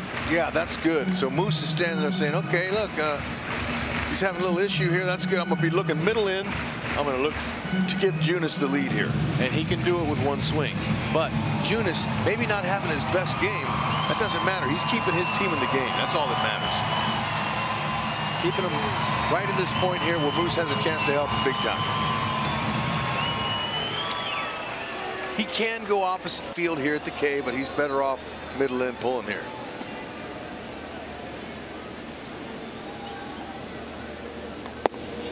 Two and 0, so now he's missed with 6 in a row. Interesting there. You see that after that last pitch? You have to pitch back and just kind of was trying to bend backwards like he was trying to stretch out a stiff muscle. Yeah, it's possible. Bullpen starting to stir a little bit. Yep, the dugout saw that, so they're going to work in the bullpen. Good swing by Moustakas. 2 balls, 1 strike. This was after 2 pitches ago. Grab his lower back and that's a pretty good. Look at him scrambling. That's a pretty good body language sign. Hey, might kind of keep an eye on me here. So this is a good opportunity for Moose. That was a good located 2-0 pitch, though. 93 away like that. He's going to try it again. Line to center field. Buxton was shallow. Here's Jay to the plate. Merrifield to the plate. And the Royals tie the game in the bottom of the 5th on a Mike Moustakas double.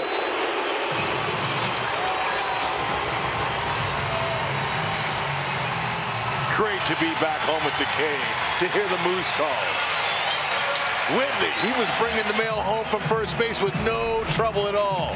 Watch this fastball. Moose says, oh, you could hang a week's worth of Goldberg's laundry on that liner. That fooled the best center fielder in the game last year. This guy right here, Buxton, he was the Platinum Award winner. That'll tell you how tough a read that is. And look at Whitley. He knew all the way. Great read from first base. That hit below that Moose just hit off that bat. 110. Believe it.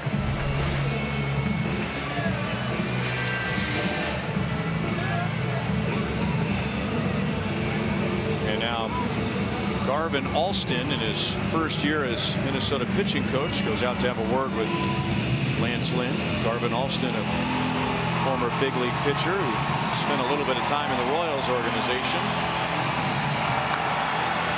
Trevor Goldenberger is the right-hander that was loosening up in a hurry. Still nobody out. And it's Salvador Perez with a runner at second base. Nobody out. Salvi's 1 for 2. Salvi's after the first pitch. His bat breaks in half and goes whistling over Sano's head, but Sano keeps his eye on the ball and throws out Perez. Moustakas stays at second base. Man, for a minute there, I didn't think Sano saw it. Oh, that's dangerous.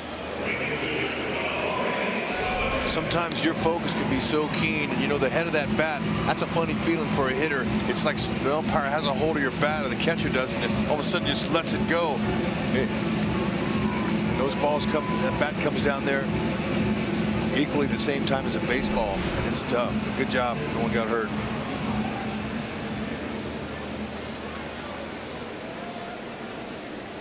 Jorge Soler walked on 4 straight pitches in the second inning, and then Lynn got him on a fly out to right in the 4th.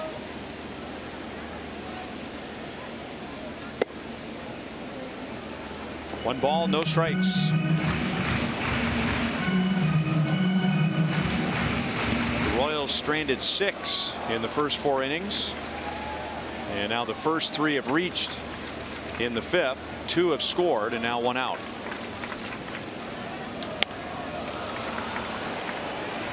Logan Morrison onto the grass. That is a fair ball catch. 2 down.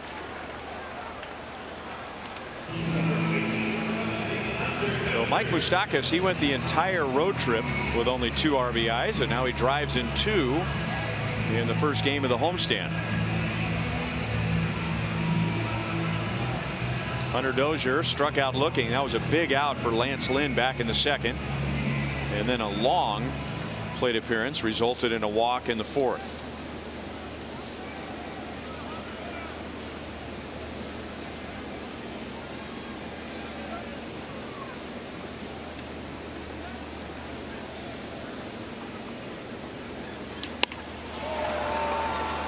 Shallow left, and Rosario makes the play. That's the inning. The Royals tie the game. Mike Moustakas with a drawn-in outfield gets it over Buxton's head and drives in Jay and Merrifield to tie the game.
Day.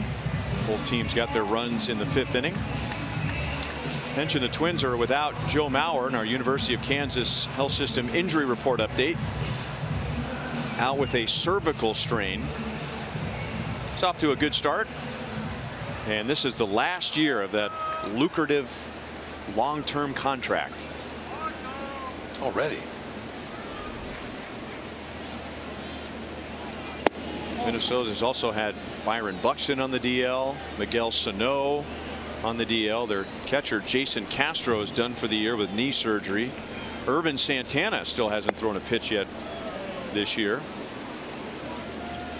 Surgery, I think, on a finger during the offseason, wasn't it?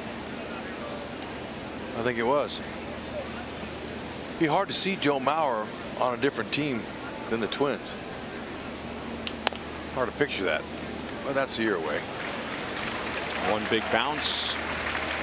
Dozier goes to the bag and gets Robbie Grossman. One away in the 6th inning. Don't forget, if you can't catch a game on TV, you can always stream games live on your mobile device. Download the Fox Sports Go app, log in, and stream the Royals. It's presented by T-Mobile.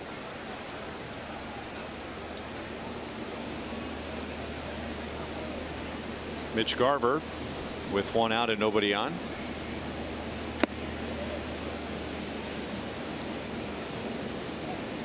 Junis is coming up on 90 pitches, and there is some movement in the Royals bullpen. Nobody warming up at the moment. Through the left side. That's Garver's first hit, and he's on with 1 out.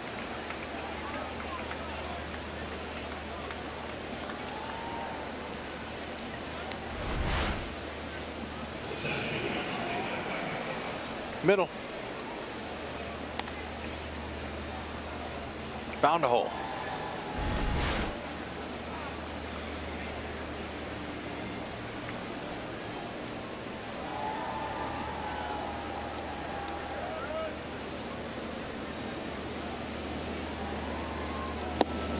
Inside on Byron Buxton. He is singled and grounded out to short.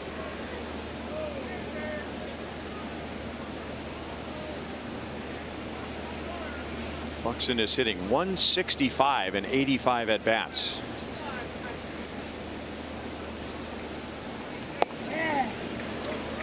Yeah, just way too many strikeouts. You know, and for Buxton and his great speed, he should be telling himself, especially now while he's trying to get himself going, that I'm going to drop a bunt down once a game, at least twice. I might show it. I'm gonna put it on play, because you want to. That's a good way to get your average up and get on base. There you go. Oh, nice try. Escobar, right place at the right time, keeping that ball from going into left field. But Dozier tried a little 3-6 reverse double play. The Royals get out number 2. And sometimes when you bunt, you get the barrel on the ball and it just jumps. I mean, if he would have got underneath that, he could have bunted a double over Dozier's head.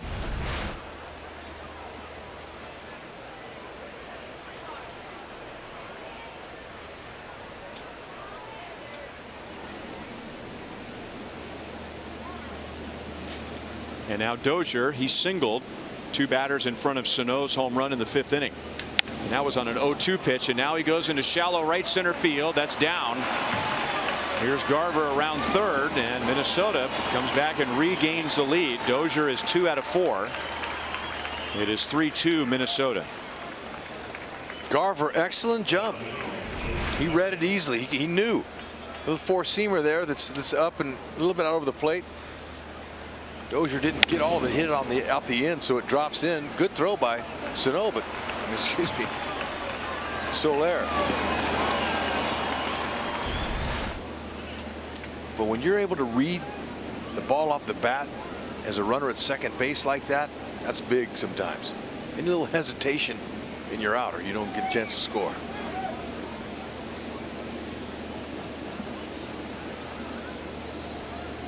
For Dozier, that was his 48th hit this year, his 6th to right field. But it was well timed. It comes with 2 outs. It drives in Garber to put Minnesota back in front.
Well, there was no score at the end of 4. Then Minnesota got 2 in the 5th. The Royals got 2 in the 5th, and now Minnesota has 1 in the 6th.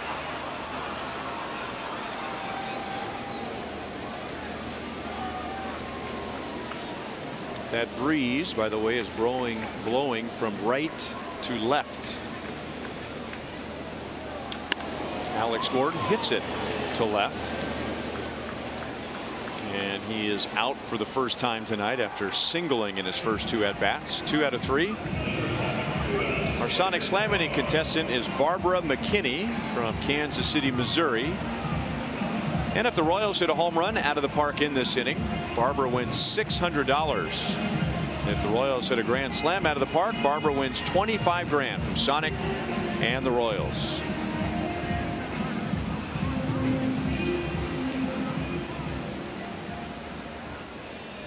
Escobar has struck out and flied to right against Lance Lynn.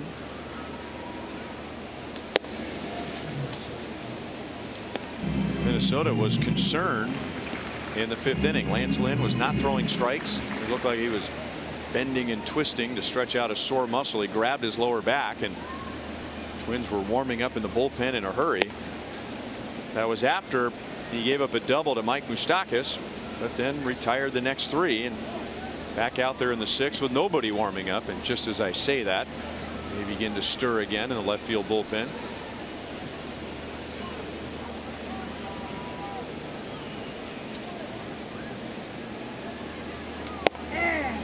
Right over the outside edge. 2 balls, 1 strike. Bert Smith, meanwhile, is warming up in the Royals bullpen.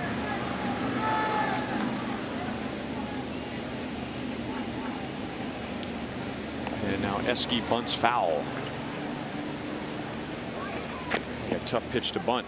Yeah, you know, Lynn's not the kind of guy you want to think about bunting on. He's going to give you straight heaters. Those are hard to get down. You can do it if you get lucky and you get the top of the ball, but it's easier to hit this guy with a swing than it is to bunt. Guys you like to bunt are soft tossing guys. Guys that throw a lot of breaking balls down. The ball moving down, easier to get the ball down. Just hit the bunt the top of it. Soft tossing left-handers. Well, I'll take your word on that. And yet, if you could get a bunt down to the third base side, I'd like to see Lynn and Sano having to make plays on defense. Yeah, well, you know what? You can do it. I mean, I'm not saying you can't. It's a little bit easier. I'm looking for the heater. I want to drive one. I want to drive a heater. But get on base. Eske hit a double here.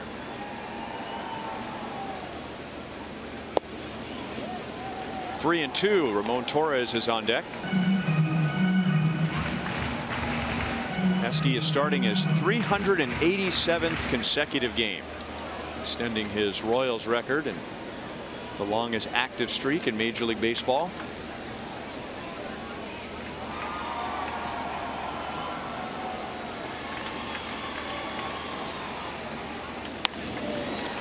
Hit well to right field, but Kepler is there, 2 down.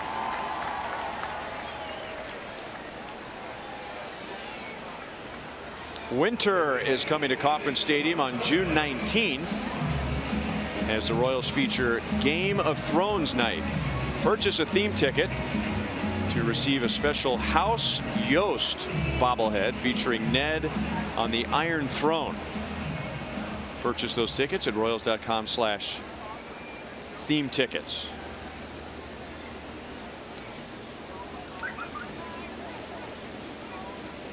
Ned, your thoughts? Do a radio show before the game on that and see what he thinks. Torres is grounded out twice, both times making the final out with the bases loaded in the second and with 2 on in the fourth. So he has stranded 5 of the Royals' 7 runners. 1 ball, 1 strike.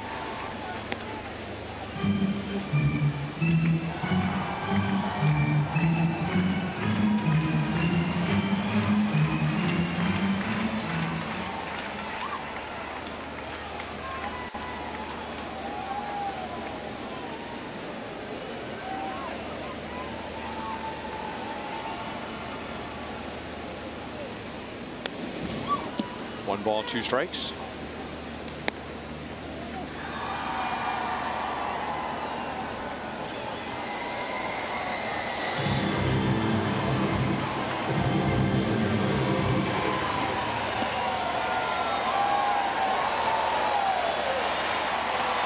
We have reached the wave portion of the game,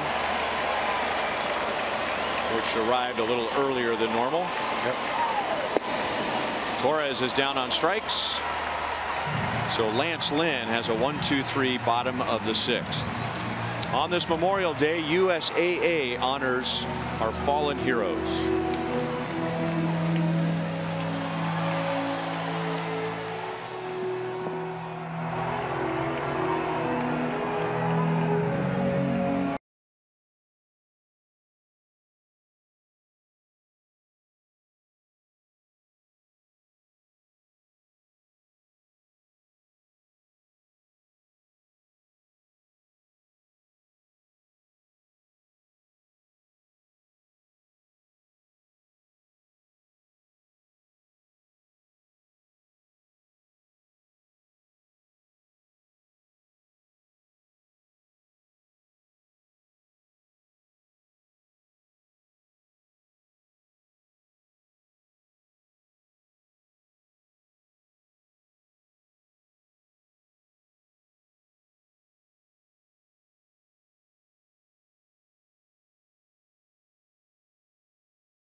Miguel Sano hit this 2-run home run in the top of the 5th inning to put Minnesota in front 2-0.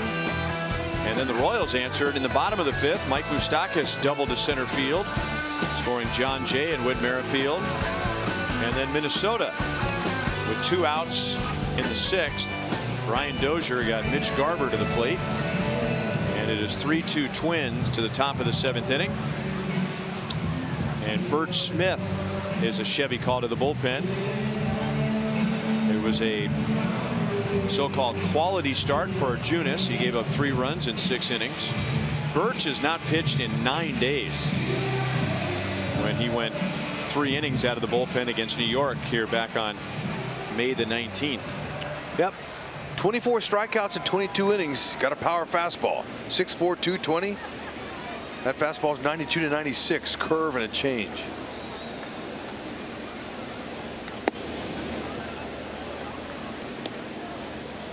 Miguel Sano was thoroughly mixed up in his first 2 at-bats against Junis.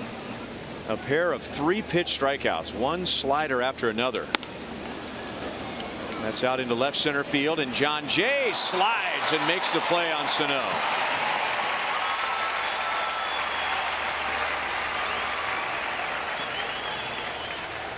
Nicely done. A big guy like that takes a swing, especially going over your head the last time for a homer. Your first step's going to be back, but you just can't fool John Jay. He takes perfect routes every time. Yep, there's a little quiet applause from Bert Smith.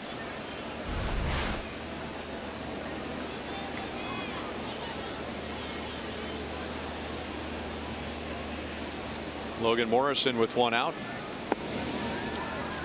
Anyway, back to Sano. He had 2 3-pitch strikeouts against Junis. All sliders, and Junis really made him look bad. I mean, he was not picking that ball up out of his hand. And then his 3rd time up, he got 3 straight fastballs and hit the 2-run home run.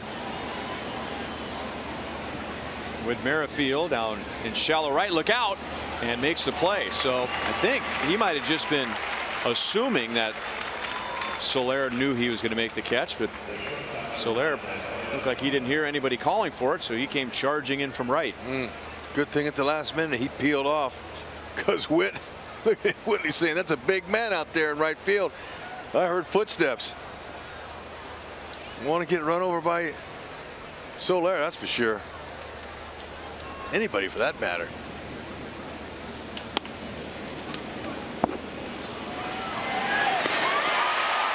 Great footwork. That is a 5-pitch 1-2-3 inning for Bert Smith as the Royals Escobar throws out the Twins Escobar. So we'll stay here for God Bless America on this Memorial Day. Dana Bowers from the United States Air Force. America, land that I love, stand beside her and guide her through the night with a light from above, from the mountains to the prairies to the oceans white with foam. God bless America, my home, sweet home. God bless America, my home, sweet home.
Still 3-2 Minnesota to the bottom of the 7th inning. We got our sprint trivia question from a fan. Since 2001, name 6 pitchers to start a game for the Royals that have the same letter to start both the first and last name. Excluding Jacob Junis, we have Mike McDougall, Danny Duffy, Brian Bannister. I've gotten some help tonight, Hud, from a prominent Kansas City radio personality and a Royals Hall of Famer. Fantastic. We'll take him. Billy Buckner, which I never would have gotten, but not to be confused with Billy Buckner. All right. This was the Royals Billy Buckner, and the Royals had 2 Billy Butlers, by the way. Go ball. Rosario is back, and that's going to be another leadoff extra base hit for John Jay. He has led off all 4 times he has come to the plate tonight. He grounded out in his first at bat, and now he has doubled in each of his last 3 at bats. Man, nicely done. Look at that. That's a ball hit exactly where it was supposed to be hit. Stayed inside. It's middle away.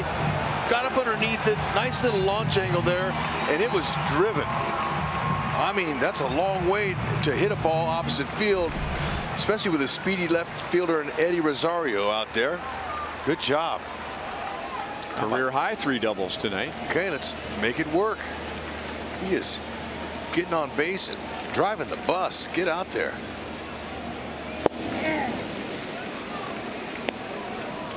So right away, after a Chevy call to the bullpen, Trevor Hildenberger. Minnesota has had problems this year in their bullpen, but most of those problems were in April. They've had a much better May.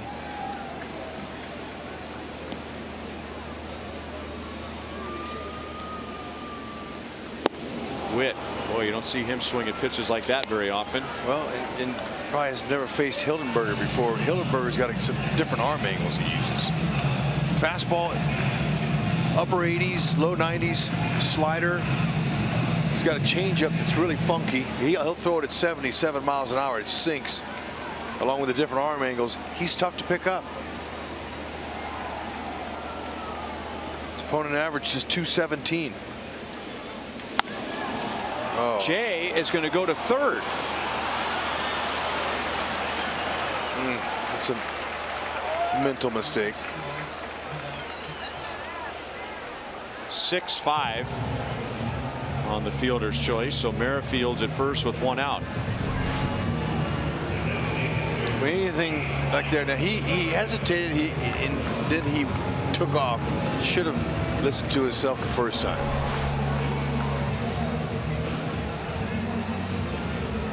So maybe Whitley can rip off a bag and pick him up. He's got 12 steals on the year. And now Paul Molitor is coming out with runner at first, 1 out. I've been told that Paul Molitor's alma mater won the Big Ten regular season and Big Ten championship and will be hosting a regional in the NCAA tournament. Well, that's a pretty good university, I think, right? See, he's wearing it on his chest. Taylor Rogers comes on to face Mike Moustakas.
still lives here in Kansas City. There you go. Brian Bullington. Okay. Who was a first overall pick for the Pirates. Again, with help. So we really can't claim that victory, nor can the truck, since that came from a fan tonight. But it was a good question. I liked it a lot, except I had no clue. But I did get Duffy. Ding, ding, ding, ding. Way to go. Like the participation from the fans. It's all about the people.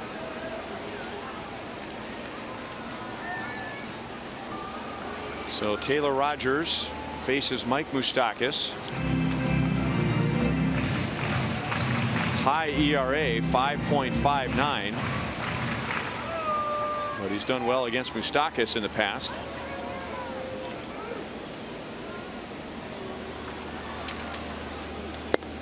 Hey, Rogers, he's going to flip it up there. 88 to 94, 95. Fastball, 2 speeds to his curve. Let's watch Moose's ball hit out. He launched this baby.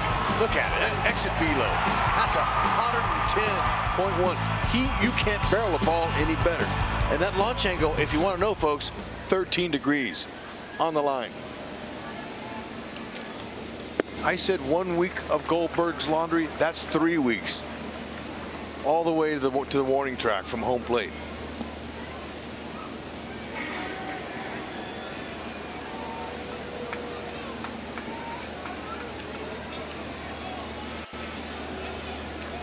Merrifield's at first with 1 out. See if you can get a jump.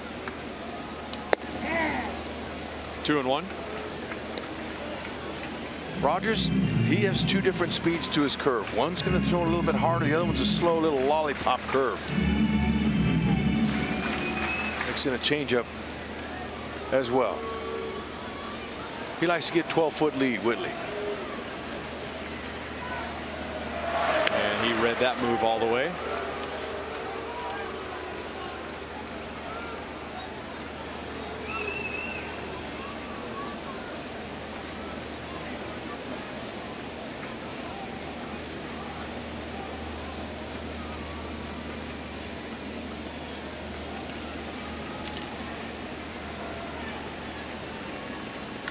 Moustakas hits it right to Rosario, who didn't have the best footwork, but he still got the out. Man, that's a good swing. Too bad he couldn't got under that a little bit more. I would have had some carry, especially with that breeze blowing out the left. Good swing, though.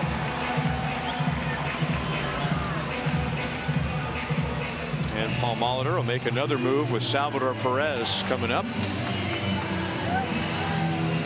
This is right-hander Ryan Presley.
Hey parents, our annual Kids Run the Show event is back at Kauffman Stadium.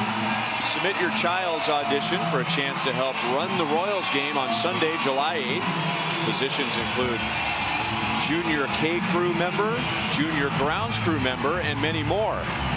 Royals.com/kids. Kids run the show for more information. Salvador Perez against Ryan Presley.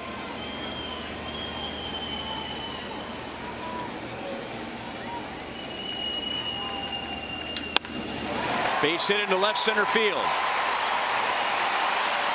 Merrifield goes first to third. Salvador Perez has a 2-hit game.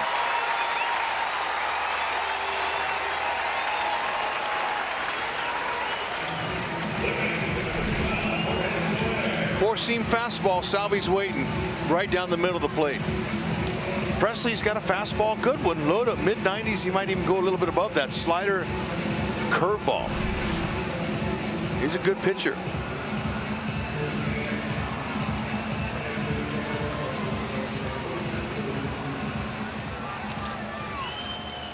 And now Jorge Soler 0 for 2 with a walk. It's due.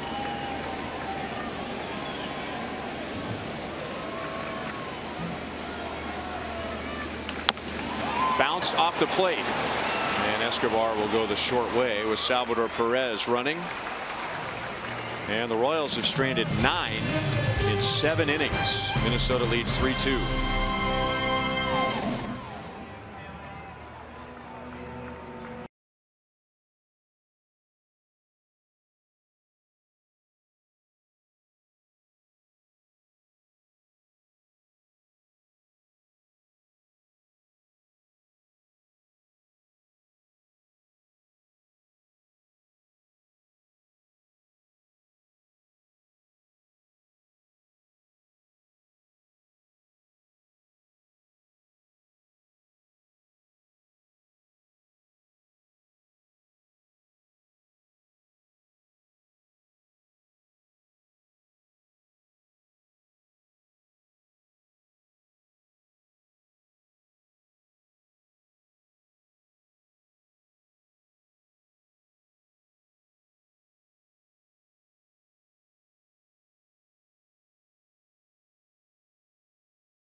Royals Hall of Famer Jeff Montgomery, kind of similar from both teams as they face each other the first time. Yeah, both pitchers have found ways to get out of some jams. Royals need to find a way to maybe scratch a run or two across there late in the ball game. Had opportunity so far, maybe not great fundamental hitting, have not got the runs across yet. All right, well, we'll be here to talk about it after the game on Boulevard Royals Live.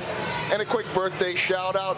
The visiting clubhouse manager for the Royals, Chuck Hawk, 55 years old today, so happy birthday. His 30th season with the Royals, and credit to Chuck, Lisa, and their dog Buster, a 4-2 road trip. Nice shout out. Chuck Hawk, happy birthday, bud. Got a shout out for the dog too. Buster, way to go.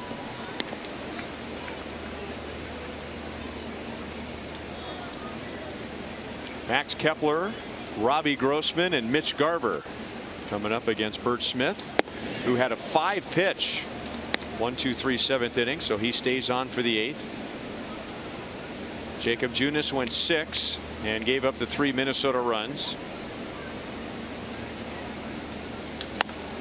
Kepler off balance and reaching, and Escobar is out in shallow center field for the out. Kind of a mixed bag for Junis. He had 7 strikeouts and at times had his typical wicked slider, and he walked 4, which is 2 more than any other start this year. Bottom line, though, is he kept his team in the game. If the offense wasn't 2 for 15 with runners in scoring position, it'd be a different story. He'd have the lead, probably won the game, or be winning right now. Oh, it's kind of a tough night. You got to credit Lance Lynn for executing his spots with his fastball. He was hitting it.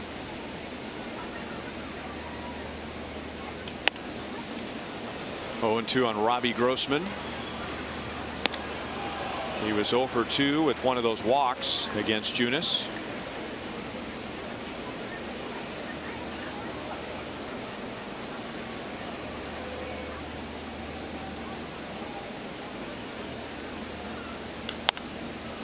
Another pop-up. Tester can't see it. And Escobar went into a slide and still almost made the catch, and I wonder if Alex Gordon even saw it. Well, here's the thing. When the ball goes up, once you look down and take your eye off of the ball, then you'll miss it, and that's what Escobar did. Good recovery, though. I mean, just to get a glove on that at the end, he stayed with it till the very last second. I don't think Alex saw it either. Yeah. Grossman's going good. So that's a hit.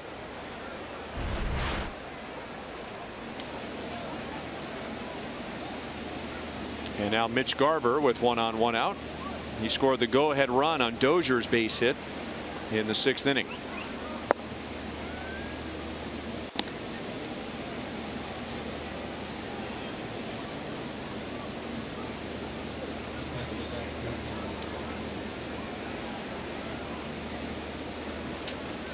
Dozier's hit to score Garver came with 2 outs in the 6th.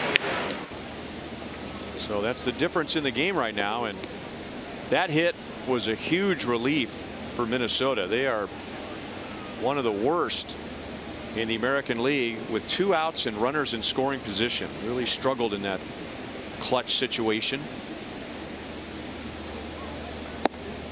Inside, 2 balls and no strikes.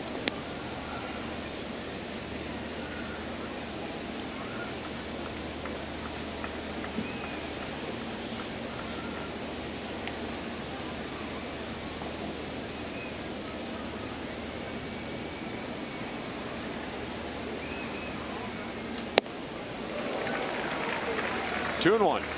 Garver wants to know if he swung at a strike. No, Garver, he's one of those catchers that's not really known for his catching ability rather than his hitting ability. Last year in Rochester, he had 291 with 17 bombs. Looking for an opportunity to run with it. Press Molitor, become an everyday catcher, especially with the injury to Castro. What Castro hurt a knee, didn't he? Tough spot when you're a catcher and you hurt your knee. Man, that's not good.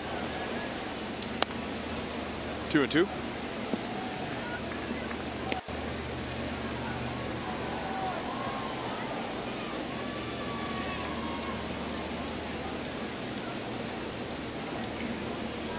Garver is a former 9th round pick of the Twins out of the University of New Mexico.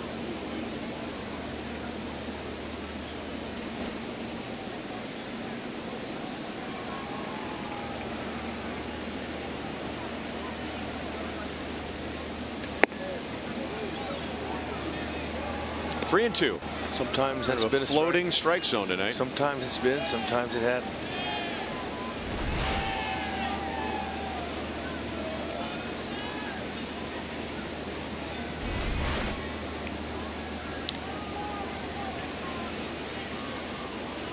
Runner goes, and that's ball 4. 2 on with 1 out.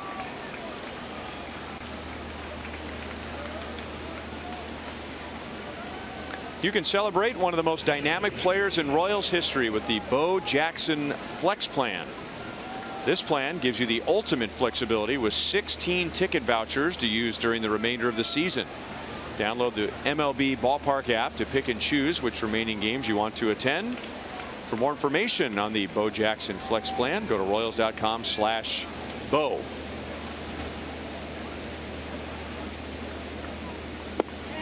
Buxton takes a strike.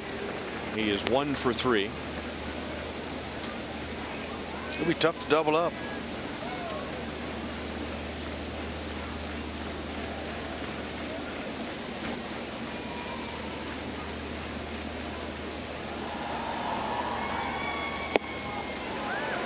0-2. Mentioned earlier that he went on the disabled list with migraine headaches, which he has dealt with before. And the Twins realize that when that happens, he just needs to shut down, take some time. And when he was ready to rehab is when he fouled a ball off of his foot and broke his toe, which is not healed all the way yet. Just a matter of him being able to tolerate the pain. And apparently it will continue to heal. You're not going to make it any worse, but he's one of the fastest in the game, and he's playing with a broken toe. Right field and slicing Soler, and it hit the tarp.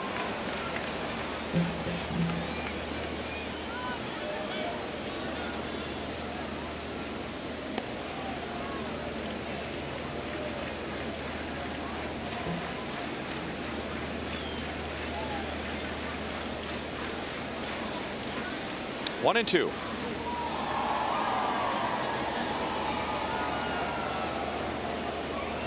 Talking about Twins draft picks, Byron Buxton in 2012 was the 2nd overall pick.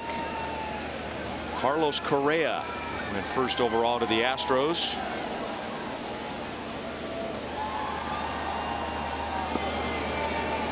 Two balls, 2 strikes.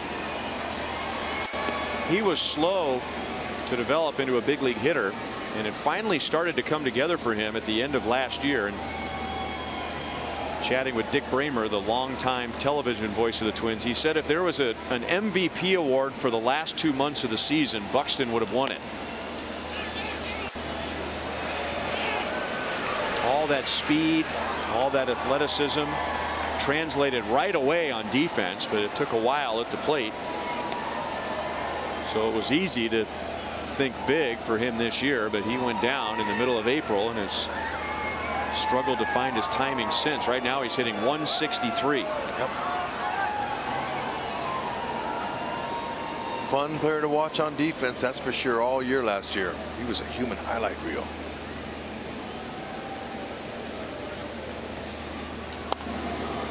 Having a battle with Bert Smith.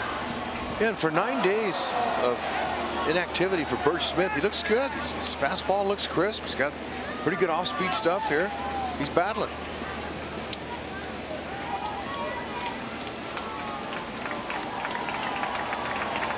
He's given up fewer hits than innings pitched. He has more strikeouts than innings pitched.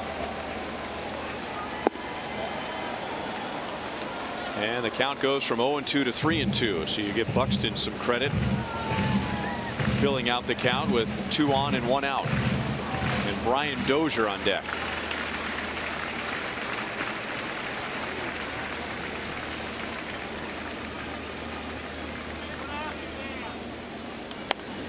Another foul ball. This next pitch will be number 10 in this matchup. Got a good plate appearance going here. Outfield's continuing to move. After each swing, they're moving one more step towards the opposite field. See John Jay in center field. He's been moving. On every pitch, they think he's going to right. Another foul ball. On an inside heater. He's got him in swing mode. Maybe he can execute a good curve here. He's got a pretty good breaker.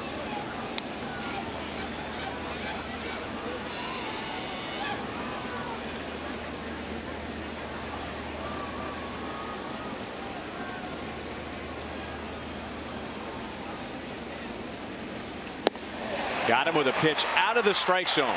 So after all that work, Buxton gets himself out. Bert Smith ran it up there at 95 miles an hour, 2 down. Excellent job. He didn't back down. Challenged him, but he stayed out of the middle that time. Great pitch.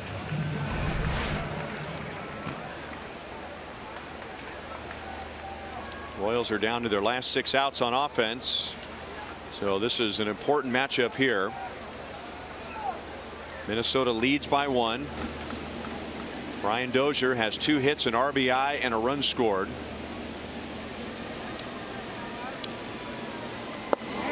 Taking a fastball at 95. RBI in the 6th inning was off the end of the bat, but it worked. Went to the opposite field, which is not like Dozier. He loves to pull. Good throw, but Garver, catcher, had a great jump off second base. Read it perfectly. The ball wasn't hit too hard, so he broke on contact.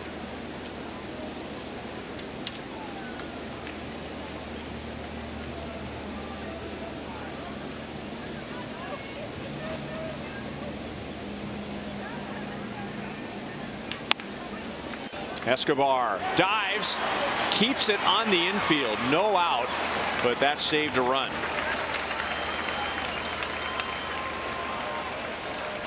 Escobar playing Dozier in the hole to pull towards third base. Was fortunate he could save a run there. That top spin on it, just knock it down. Had he got the handle first time through, he might have gotten it. Garver runs well for a catcher.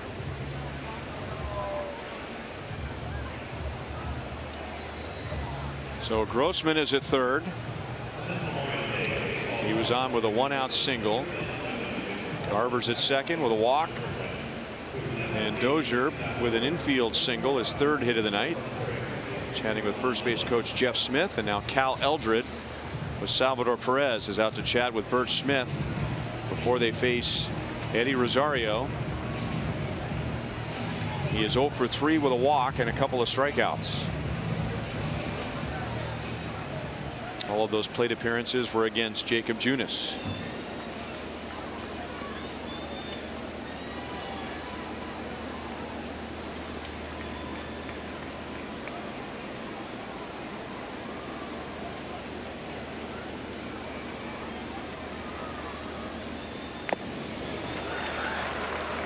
Going for it all, to say the least. Yeah, he's not getting cheated. Knows the heater's coming, especially having the chance to watch the previous hitters before him. He knows Bert Smith's out there letting that hard, heavy fastball work. 0-2.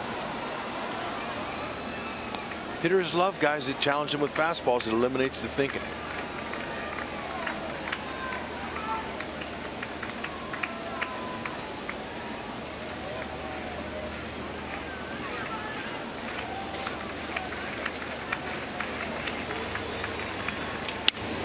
Off the end of the bat and into center field on an 0-2 pitch.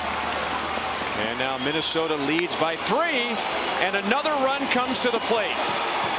Alcides Escobar had no idea that Brian Dozier was rounding third and coming to the plate.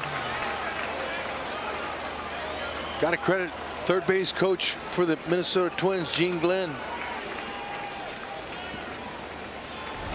Be in the eyes for Brian Dozier. That's off the end of the bat. Ball's up and away. It's off the plate. It's not exactly a cookie in the middle, but he reached out. 0-2. It was elevated and made it easier to put it in play. Now watch. Look at Dozier coming around. Throw comes in. Escobar picks it up, and Dozier's already halfway there. So it's a 3-run double for Rosario. And now it is 6-2. That's Gene Glenn doing a good job of waving the runner home, knowing that the throw was going to come into Escobar at second base. Could catch him off guard, and did. And now Rosario takes off for third, and Torres made a nice play to keep that ball from going into left field.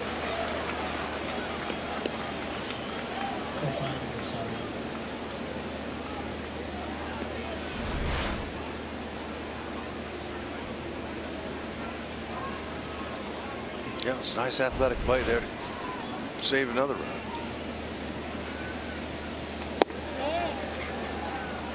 One and 2 on Sano, who's 1 for 4 with a 2-run home run. In his last 13 games against the Royals, Miguel Sano has 25 RBIs.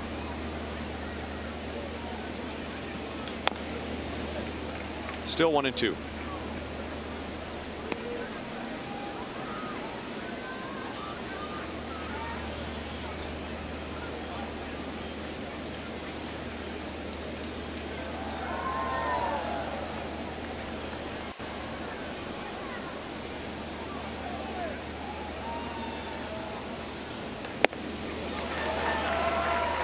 Down goes Sano. Minnesota comes up with 3 with some heads-up base running. It is now 6-2 Twins.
There are Pepsi fans of the game.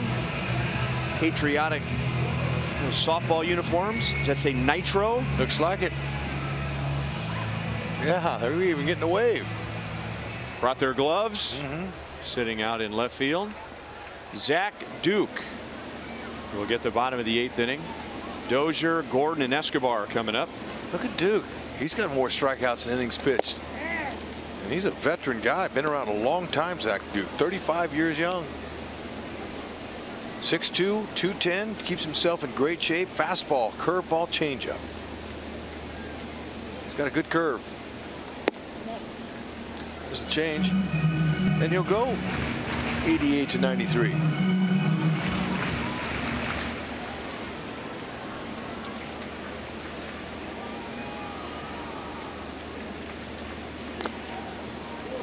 One and 2 on Dozier. Big item right now for the Royals on offense. They are 2 out of 15 with runners in scoring position. And twice in the 3rd and 7th innings, they got a leadoff double and were not able to turn that into a run. From Minnesota's point of view, they are one of the worst in the American League this year, hitting with 2 outs and runners in scoring position. And they have scored their last 4 runs with 2 outs and runners in scoring position. 2 and 2 on Dozier.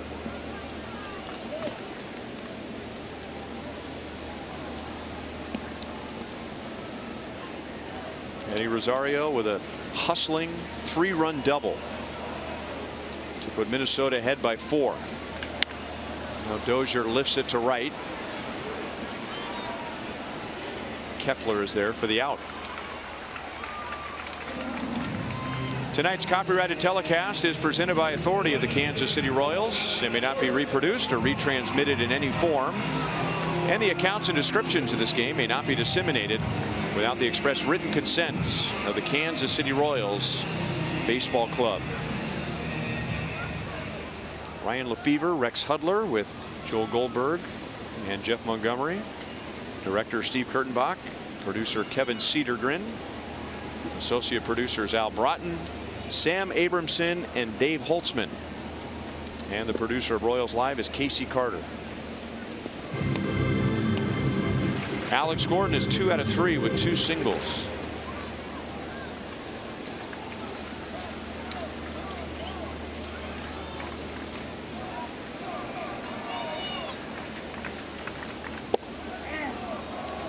1 ball and 1 strike. Mentioned Zach Duke. He's been around for a long time, but really it's 2 different careers for him. First as a starter, coming up through the Pirates organization. Big prospect for them for many, many years. He was an all-star, and then he was out and made a comeback by changing his arm angle and throwing sidearm and pitching out of the bullpen. And in a minor league season where he was called up to the big leagues, he turned that into a 3-year contract with the Chicago White Sox. Yeah, he's done a good job. I tell you what, when you have a left arm like that and you can be creative, develop different arm angles, and have the perseverance to continue to improve yourself, you got someone will have room for you. Rosario, for a moment there, looked like he thought he had lost it, but it was hit right to him. 2 down. Tomorrow night, Danny Duffy, who was great in his last start. Kyle Gibson for the Twins. Brad Keller makes his first major league start, and the Royals will get a look at Minnesota's top pitching prospect, Fernando Romero, with a 1.88 earned run average. Bert Blyleven was speaking very highly of him with Joel and Monty during Price Chopper Royals Live.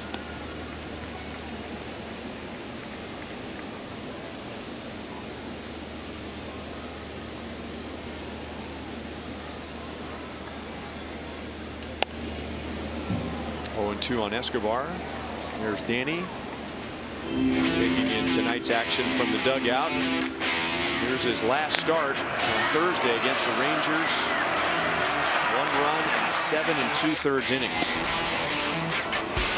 Yes, great to see.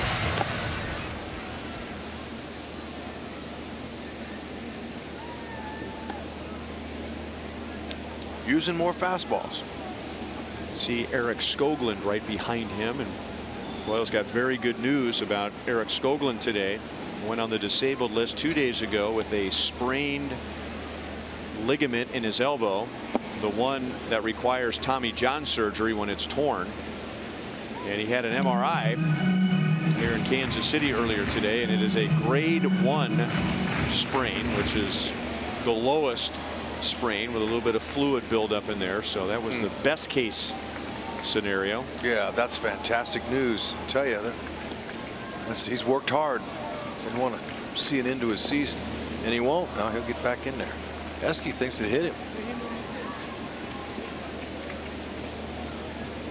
Tom Hallion said, "I didn't see it," so Eske points to the Royals dugout. Well, it hit. Oh, not only did it hit Eske, but poor Mitch Garver. Quite sure that it hit Garver, and I'm pretty sure that it hit Eske, and the Royals will challenge. Garver, surprisingly, is on his feet and breathing normally. So we've learned something else about Mitch Garver tonight. Yes. Good protection.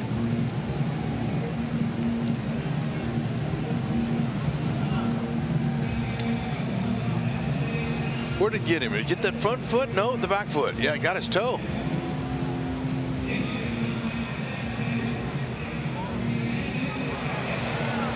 And he will go to first base.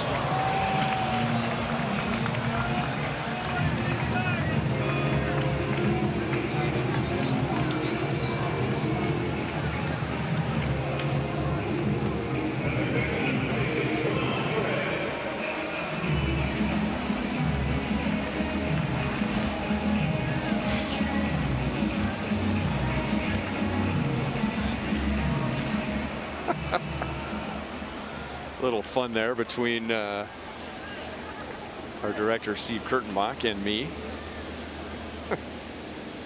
Minnesota's bullpen has been pitching very well over the last 2 weeks, so we had a graphic built on it. So I said on our talkback button here, Minnesota bullpen, meaning this graphic, and they gave me a shot of a bullpen empty of relievers. Not what you were looking for. Nope. But anyway, the bullpen was not very good in April, but in May, there we go. Fernando Rodney will warm up. The bullpen has begun to turn the corner this month. The lowest ERA and the best percentage of inheriting base runners. Torres with a base hit into left field. He had made the third out in his previous 3 at-bats. Wasn't going to do that again. And the Royals have 2 on with 2 out, and John Jay coming up. There you go. Get that topspin rolling, find a hole. Duke has been good against both righties and lefties. Left-handers are hitting just .217 off him with no home runs. They're going to talk about it. Righties hit .267, no homers, so he hadn't given up a homer yet this year.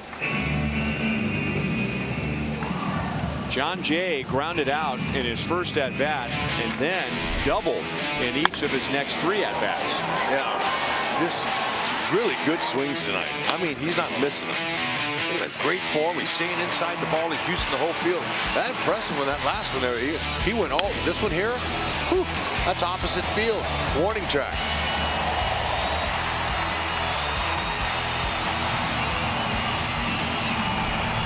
A career high 3 doubles for John Jay. The downside is that 2 of those doubles, actually all 3 of those doubles, led off an inning, but 2 out of the 3 times he did not come around to score. And now he bunts. Duke throws, and it gets away. Escobar scores. It is 6-3.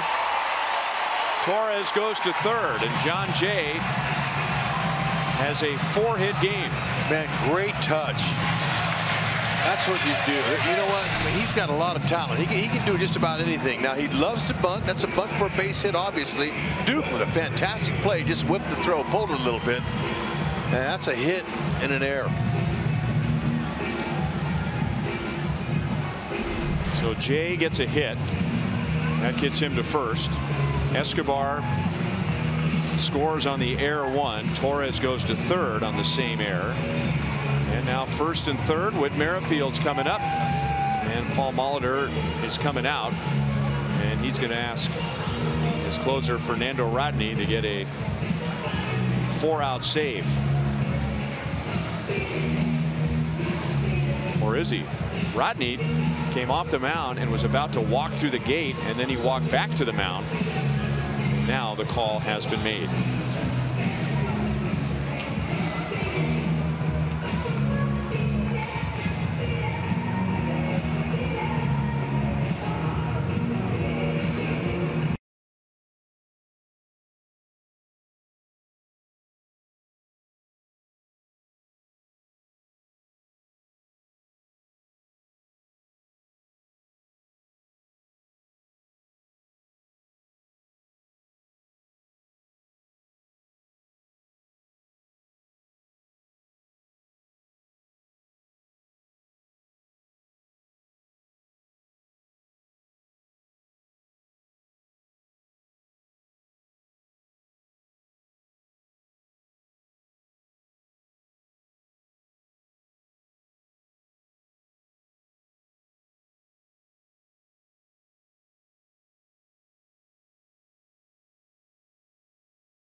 Hurry into the Jeep celebration event and get a great deal today. HUD?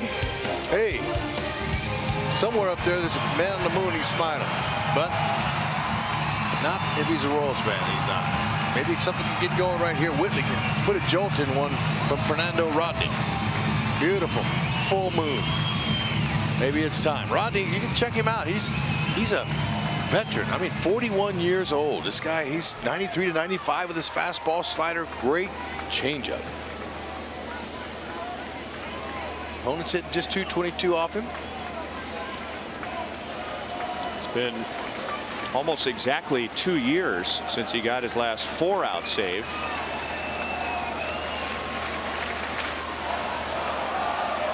Merrifield is the tying run with 2 down in the 8th inning. And he has some unfinished business tonight.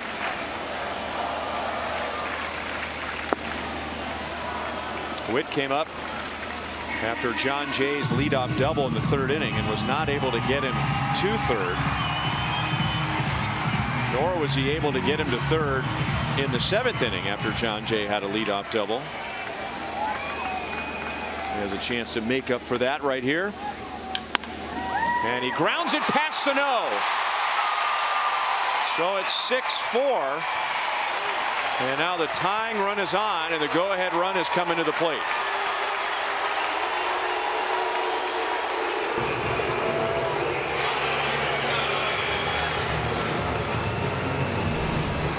Yep, that's what he's waiting for. The fastball, and that was 91, lower part of the zone. Finds a hole, top spin, that'll do it. Tough play for Sano, especially with that short hop by him.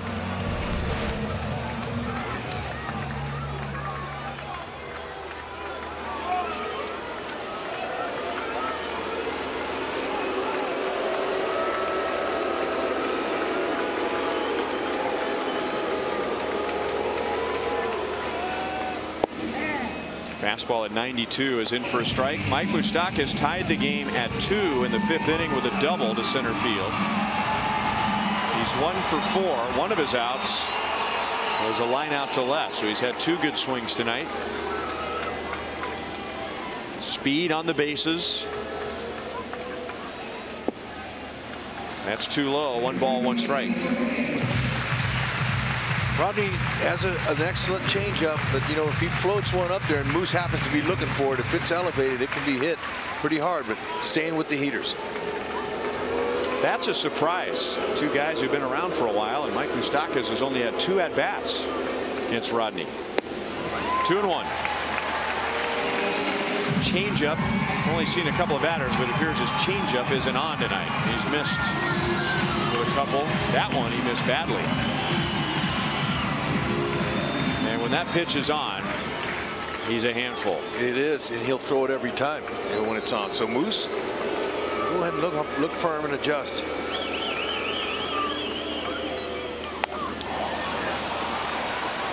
Got 93 right there where he wanted it.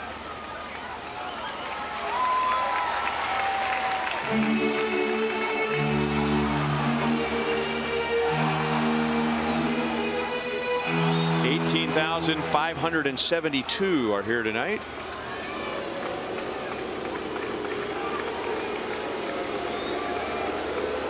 Minnesota just scored 3 in the 8th inning to take a 4-run lead, and the Royals have answered with 2. One of those runs coming home on an error.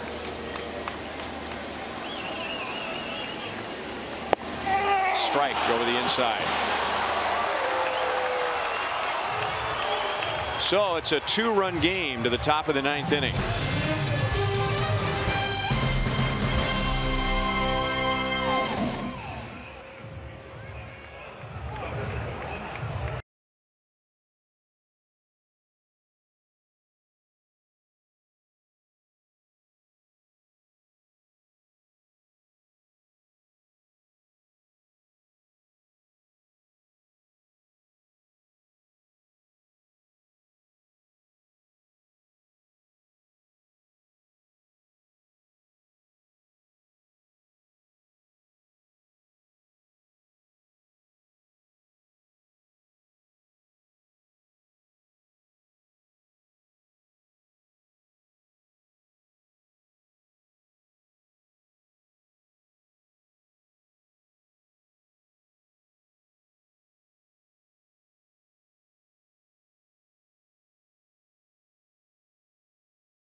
34 games. He is 11 out of 19.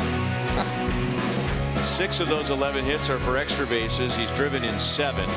The Astros beat the Yankees 5-1. Justin Verlander had a big day. He gave up 1 run in 6 2/3 innings. Verlander's ERA is 1.11. Man, that's good. I'll tell you what, he's in a redwood tree, Altuve. He's not in a regular tree. Blaine Boyer will get the 9th inning, a one-time Twin. It'll be Morrison, Escobar, and Kepler. Boyer sinker, slider, changeup. Firm, low to mid-90s.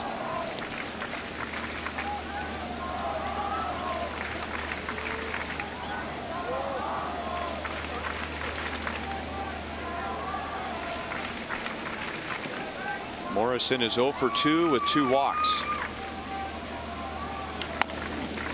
The year the Royals won the World Series, as they were tuning up for the playoffs, they finished in Minnesota and they knocked the Twins out of wild card contention. The Twins had a surprisingly good year. That was Paul Molitor's first season as Twins manager, and Blaine Boyer pitched on that Twins team. He made 68 appearances for Minnesota that year.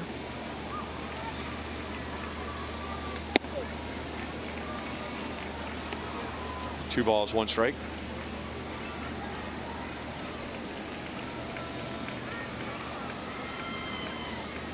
Paul Molitor had a surprisingly good year his first year. His second year, they lost 103 games, most in Minnesota franchise history. Merrifield's going to throw from shallow right. It's off the bag, but Dozier got his foot back before Morrison arrived. Witt says, my bad. Let the Royals get the out. The Twins will take another look just in case. So a surprisingly good year, then a 103 loss year, and then a wild card year, becoming the first team in Major League history to lose 100 games one year and then make the playoffs the following year. And Twins lost to the Yankees in the wild card game, and then he got a 2-year contract extension. There was, you know, it was a good year whether they got to the wild card or not. But I remember we were there late in the year and there was some question as to whether they were going to bring Paul Molitor back. Yeah, that amazed me. As great a guy as he is, he'd be fun to play for.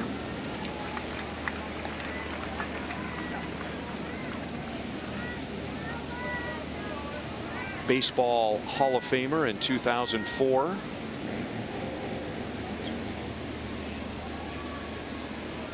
He got his 3,000th hit right here at Kauffman Stadium.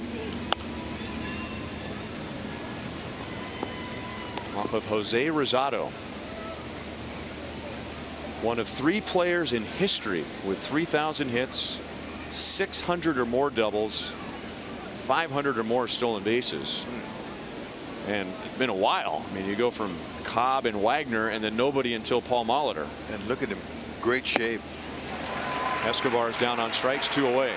Molitor was one of those players when I got to the majors in the early 80s, mid 80s, that when I was on the same field with him, I remember running off the field and I was saying, wow, I'm running by Molitor after the 3rd out. He's coming in. Here it is, 3,000. Check it out. And this was a history-making 3,000 hit. This was the first triple for a 3,000 hit in baseball history. That's great. It kind of had some air under it too. It looked like a fly ball. You know, it looked like a little just it doinked in there, plugged and rolled about 3 feet. Wasn't a line shot, but it worked. Anyway, I was in awe when I saw him on the field for the first time. Him and Jim Gantner with Milwaukee. That is right on the line. Max Kepler has a 2-out double.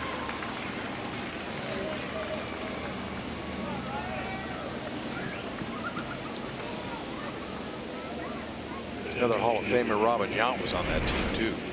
Look at this. You're going good. Keep it right inside that line. Kepler, he's a fantastic player. He goes line to line. Gets better every year.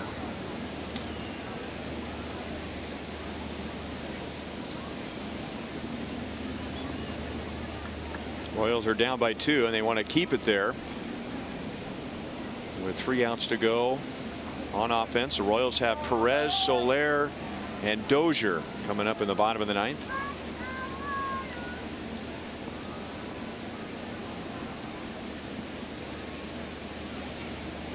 One more thing on Molitor.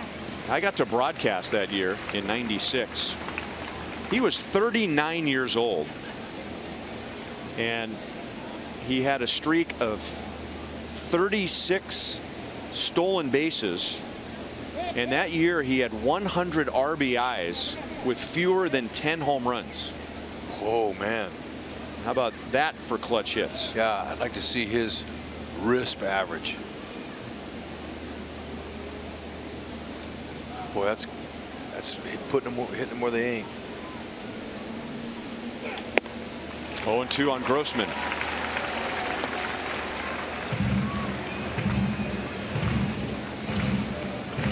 Matter of fact, Dave Holtzman looked it up. 335 average with a runner in scoring position that year for Molly. Ooh, that's getting it done. Clutch.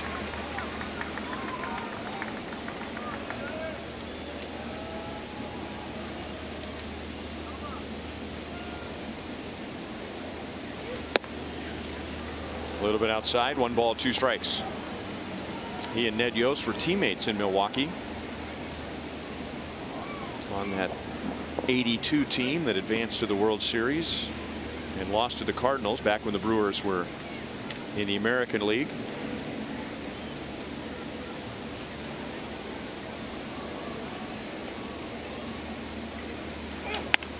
Grossman goes the other way. Kepler's going to be waved home on Alex Gordon. And now he'll hit the brakes on his own. That's smart. Gene Glenn, he made an outstanding call earlier by sending Brian Dozier from first base on a double, but Gene Glenn tried to send him home there, and Kepler just put his own brakes on. Okay, Alex Gordon, he's one of the best. How about that? And I think, you know, watch it. Look, see Kepler. I think Kepler was surprised he was being waved home. He was decelerating into third, knowing who the left fielder was, and I think it surprised him that he was being waved home. So he started up again and thought, no way. Now, I think he made the right decision, really, because he would have been out at home. We say all the time, a runner runs through a stop sign. Max Kepler stopped at a green light. That doesn't happen very often. No, he would have been out by 10 feet.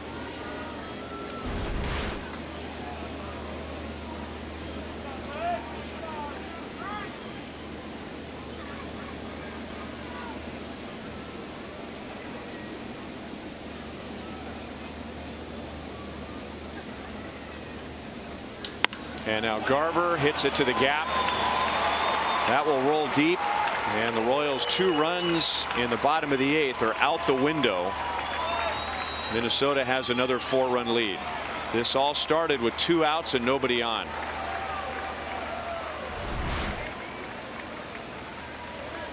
Middle.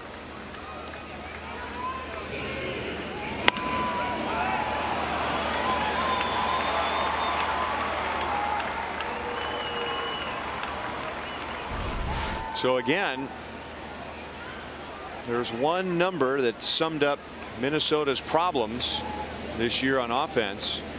Hitting with 2 outs and runners in scoring position. And now their last 6 runs have come with 2 outs and runners in scoring position. And now Buxton hits it right on the nose, right to John Jay. And that's the inning. But damage done. Now the Royals have to come up with at least 4 in the 9th inning. Big bats coming up.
Royals were down by 4 when they batted in the bottom of the 8th inning. They got a run on an error. Whit Merrifield drove in a run to make it a 2-run game, and now Minnesota answers with 2 in the 9th inning. So it's 8-4.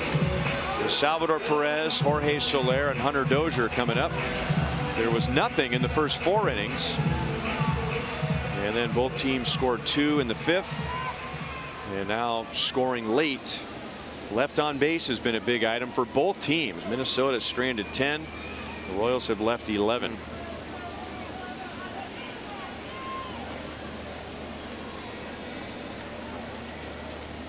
Fernando Rodney got the last out of the 8th right after he gave up Merrifield's RBI. Royals had the right guy at the plate. They had Mike Moustakas at the plate representing the go-ahead run, and Rodney just needled the inside corner and got Moustakas looking. And Rodney stumbled before he delivered that pitch, and it came in at 71 miles an hour. Well, you mentioned he could be having some issues with the changeup. It's 2 in a row. He's trying to get in on Salvi. Well, let's come back with a heater. 3 balls, no strikes.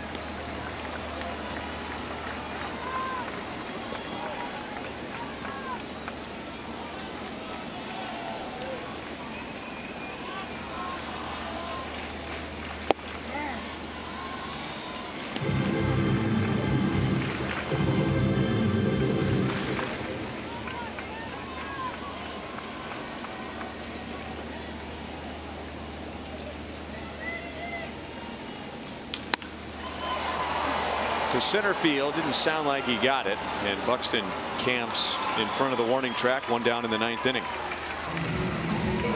Last year Minnesota won the season series with the Royals 11-8, and the Royals had won 4 consecutive season series with Minnesota, and in 2 of those they won 15 of the 19 games. 15-4. So the Royals really kicked the Twins around for 4 years, paying them back, because when the Twins were dominating the Central Division, at one point winning 6 of 9 division titles, they kicked the Royals around. Paul Molitor, even with a winning season last year, is still 13 games under 500 against the Royals. 2-0 on Soler. Royals started last season in Minnesota. Remember, the Twins swept that series and kind of set the tone for their season and the Royals season. What goes around comes around in this game. Amazing. Soler jolts it to left field. Rosario is back, and that is gone.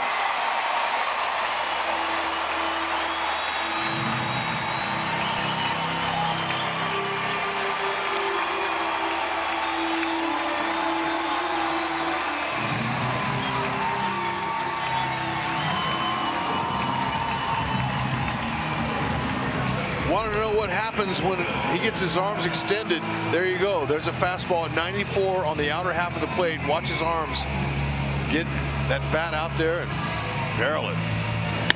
Good swing. Sweet, nice and easy. 7th on the year.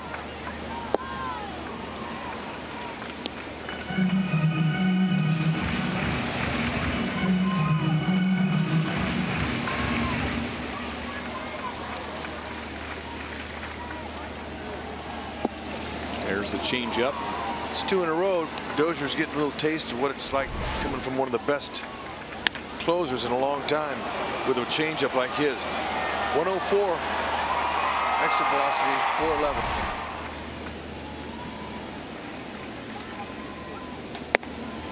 And a fastball at 96, and he's still running it up there in the mid-90s at 41 years old. Impressive.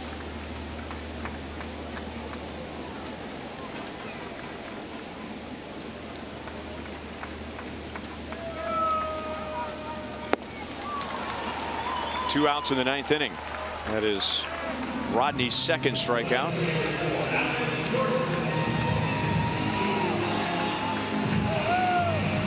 Alex Gordon has 2 hits tonight.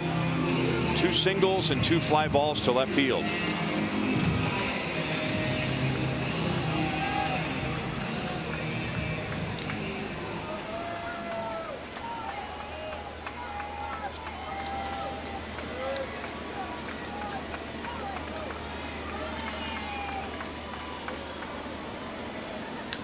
Ooh, man. Bullet into center field. And Gordon almost straightened out Rodney's hat. It looked like it spun his cap. Good to see him get out of the way of that one. Woo! That's a chuck and duck for sure. Coming right back at you. Man, that would have got him if it was a foot lower. Good thing it was over. Right down the middle. Alex, look at that ball knuckled back at him. You can't hit a ball any square. That's 2 really hard hit balls by Alex tonight. And then he had a soft hit. And he'll take that. Do you know what's tough about if you're being an infielder trying to catch one of those knuckleballs that are hit at 100 like that? Boy, you better get out of the way of it. Just kind of ole it. Do the best you can. Escobar checked his swing. Esky, with 2 outs and nobody on in the 8th inning, was hit on the foot, and the Royals discovered that on a challenge. It seemed pretty harmless at the moment, but the Royals turned it into 2 runs. Escobar ended up scoring on a throwing error by pitcher Zach Duke, and then Whit Merrifield drove in a run. 1 ball, 1 strike.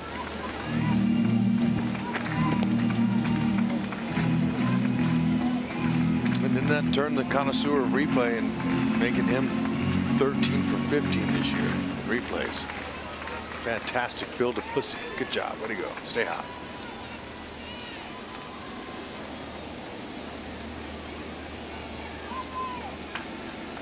Alex will take second base. Defensive indifference. 2-1 on Escobar. Twins are with 1 out to go, more concerned with their defensive positioning than where Alex Gordon is at the moment. Potential tying run is still on deck. 2-2.